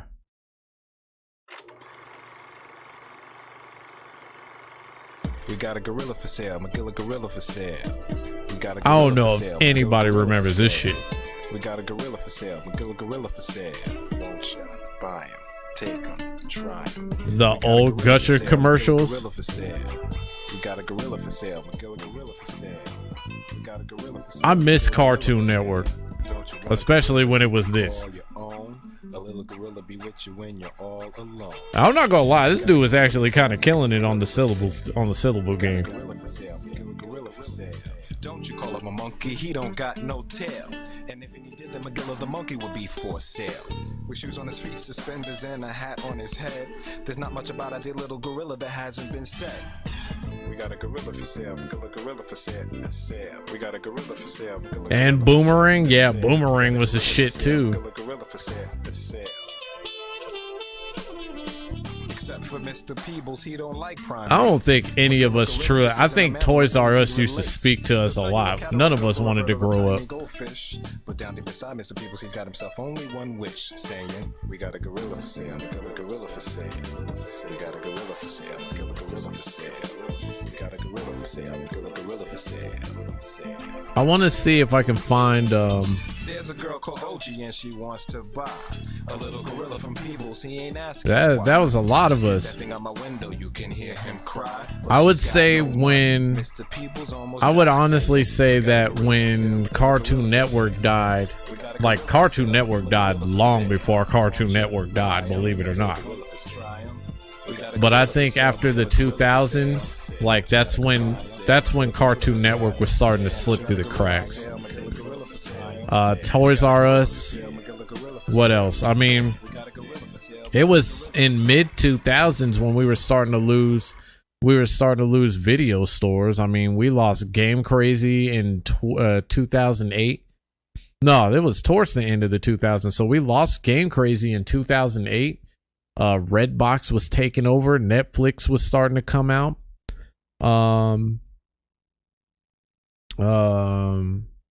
What else? We lost Blockbuster. And just things changed, like Hollywood Video, like things just changed like crazy. And so like none of these kids will actually like understand. And the crazy part is you want to know something funny? So I became a Game Crazy employee the day the day that they announced they were closing. That's crazy, right? EB Games is still in Canada. Believe it or not, they still exist in Canada. I believe Toys R Us does as well. I think that Canada is trying to preserve that shit. The bookstore is only one left now. Are you talking about Barnes and Nobles? Because I was only aware of Barnes and Nobles. I didn't know there was any bookstores, any other bookstores. Oh, wait, there was another one, and I can't remember what it was called. They used to be in the malls, too. There was a shit ton of bookstores in the malls. I used to love going to those. But yeah, I had just got hired to be a part of Game Crazy, and then they said we're shutting down.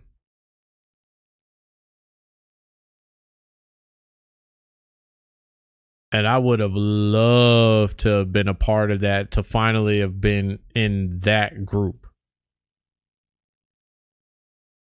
Was it 2008? It was in 2008. Or was it 2009? Might have been 2009. I don't remember though.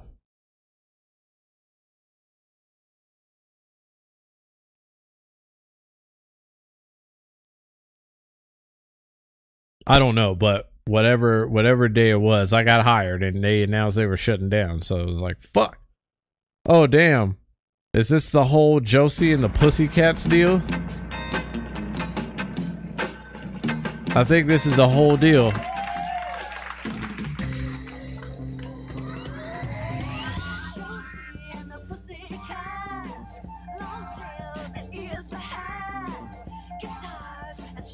Say, I miss this shit.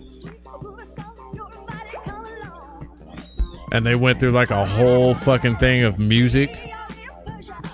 There was also a bookstore that used to be here in town and they're gone now. I mean, they're talking about a bunch of bookstores though.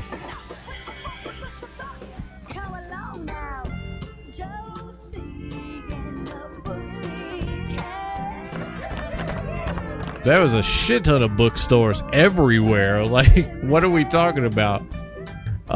Digital book sales killed that, or almost killed it all entirely. Yeah, this did used to be the jam, right? They went through every genre of music. Except for, you know what they never did? They never went to hip hop.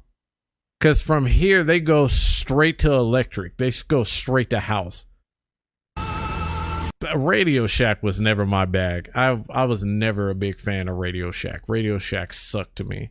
Like, they were like, I don't know what it was about Radio Shack. I just think they were just lackluster in the electronics department. Whereas, like, you could go to like a Circuit City or something back then and you can get a shit ton of stuff. Like, they had everything. Like, places like Circuit City were like the competition to Best Buy, where they had CDs, video games, they had all your electric household appliances. Like, it was places like those that made it worth it.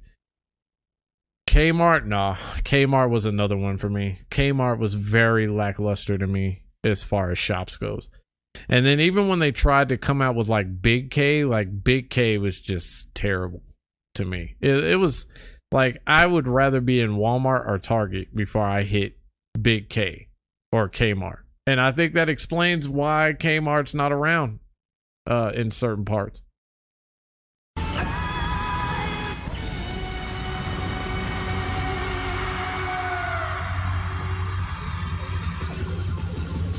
See, straight to house. Didn't do hip hop back then.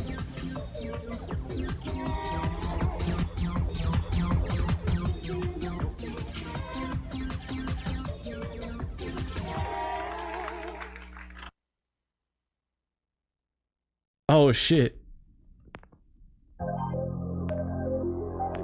I remember this one too. Holy fuck.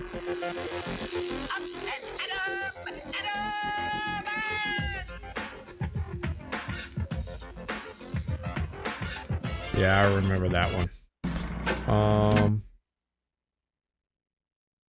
What was the one? There was one I really liked. I used to love it. It was fuck, what is that stupid donkey's name? It wasn't a donkey, it was a horse. And he looked like Zorro. I can't fucking remember his name for the life of me. Does anybody fucking remember that? I don't fucking remember what it was. But it was a horse dressed like fucking Zorro, and his sidekick was a donkey. Fuck, that's gonna drive me up the wall trying to think of that. Oh, it's right here, I think.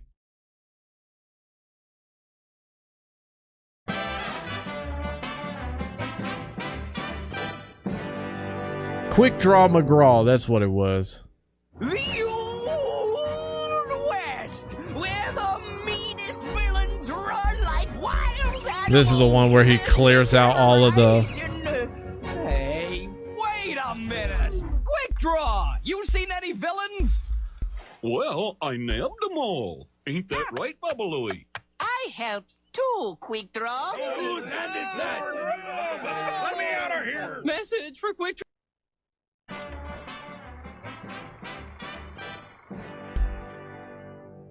I used to love this one.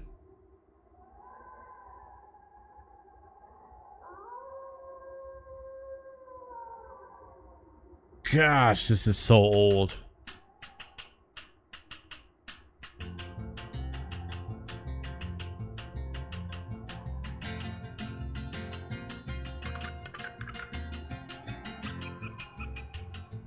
I think it's ironic he's a horse riding a horse.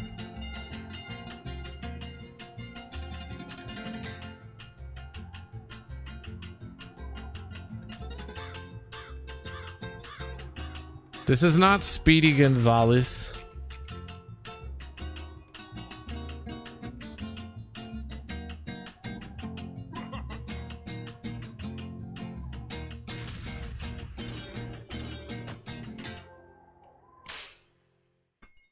Oh yeah, that's right.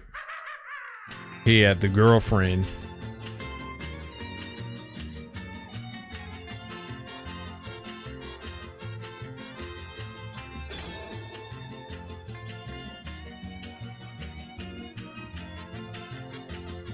I like how he ran everybody.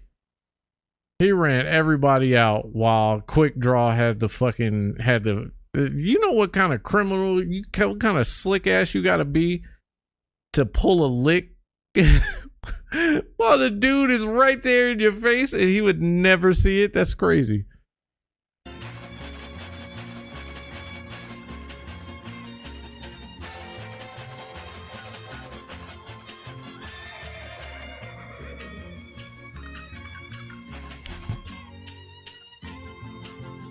So he pulls out the big metal. I want to see if I can find the Justice fruit pies. Let's see if I can find it.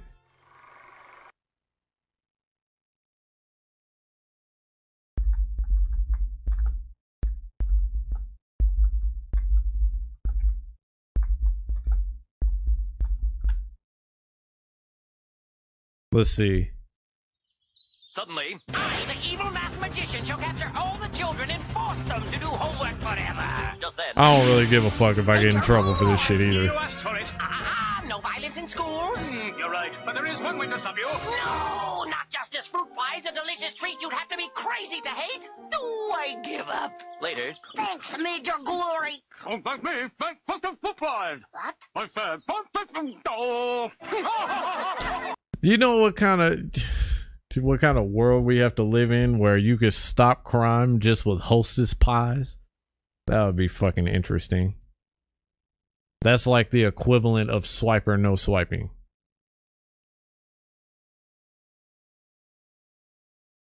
Oh man. There's other games coming out. There's a shit ton of games still coming out. I think we still got what do we have? We got what do we have? Tekken 8, Mortal Kombat 1, Lies of Pi, Lies of P. Alan Wake got pushed back. Alan Wake 2 got pushed back. So it's going to be, I think that's a late October to November release. Of course, Spider-Man 2, which people are going to be doing the same thing that they did with Starfield for that. So everybody get your Twitter fingers ready for November or October, whenever. I know there's a few other titles coming out too. Of course, we got Mario Wonder, which we looked at already. What else? It's just been a wonderful year for games. It's been amazing. I wish every year could be like this, but then you know,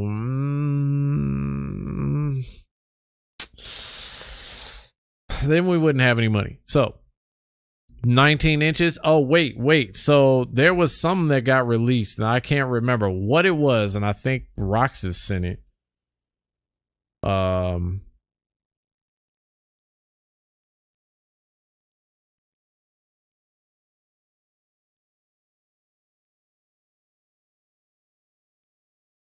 What is it?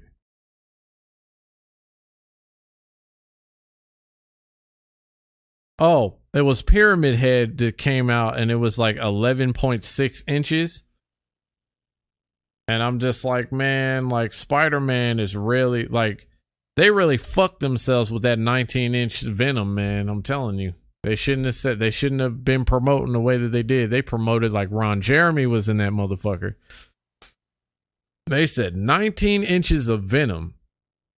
And I wonder how many people are actually going to go out of their way to go get this Venom doll. Let's see. 19 inches of Venom. Whoops.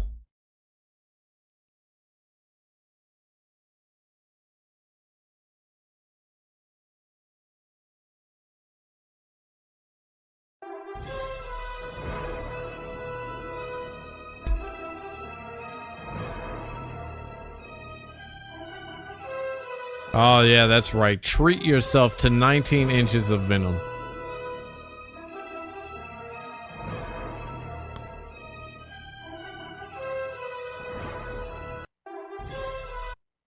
Yeah.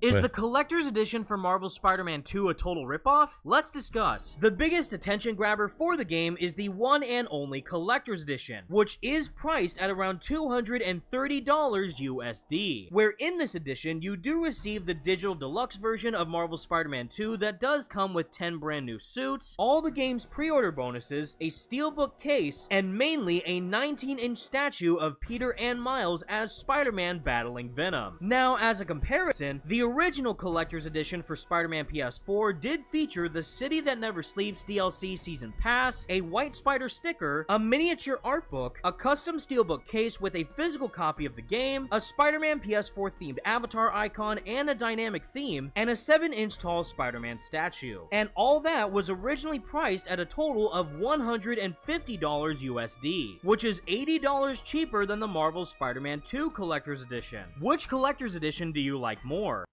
They added 2 extra inches and thought that it was okay to charge. Actually, it is technically okay to charge as much as they have for that.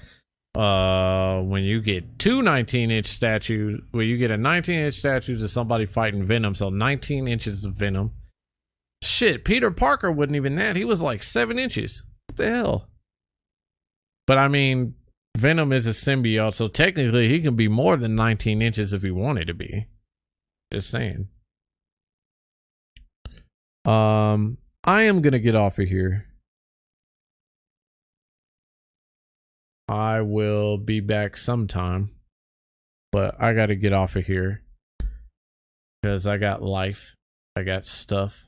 So thank you all for joining me on today. I really hope that we can get past this fucking Starfield thing once and for all, now that the game is already out. I expect this is going to be talked about for the next like 2 weeks. I personally, I'm just over it at the moment.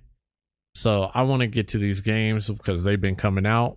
I don't think, but just personally, I'll get into what I think about Starfield like later, and not even the game because I haven't played it, so I can't review it. But just everything around it. Yeah, thank y'all for joining me. Black Raven, Lone Wolf, Sigma.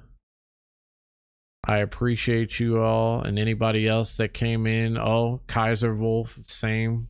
And just anybody that came in. I appreciate you all. You all have a good one.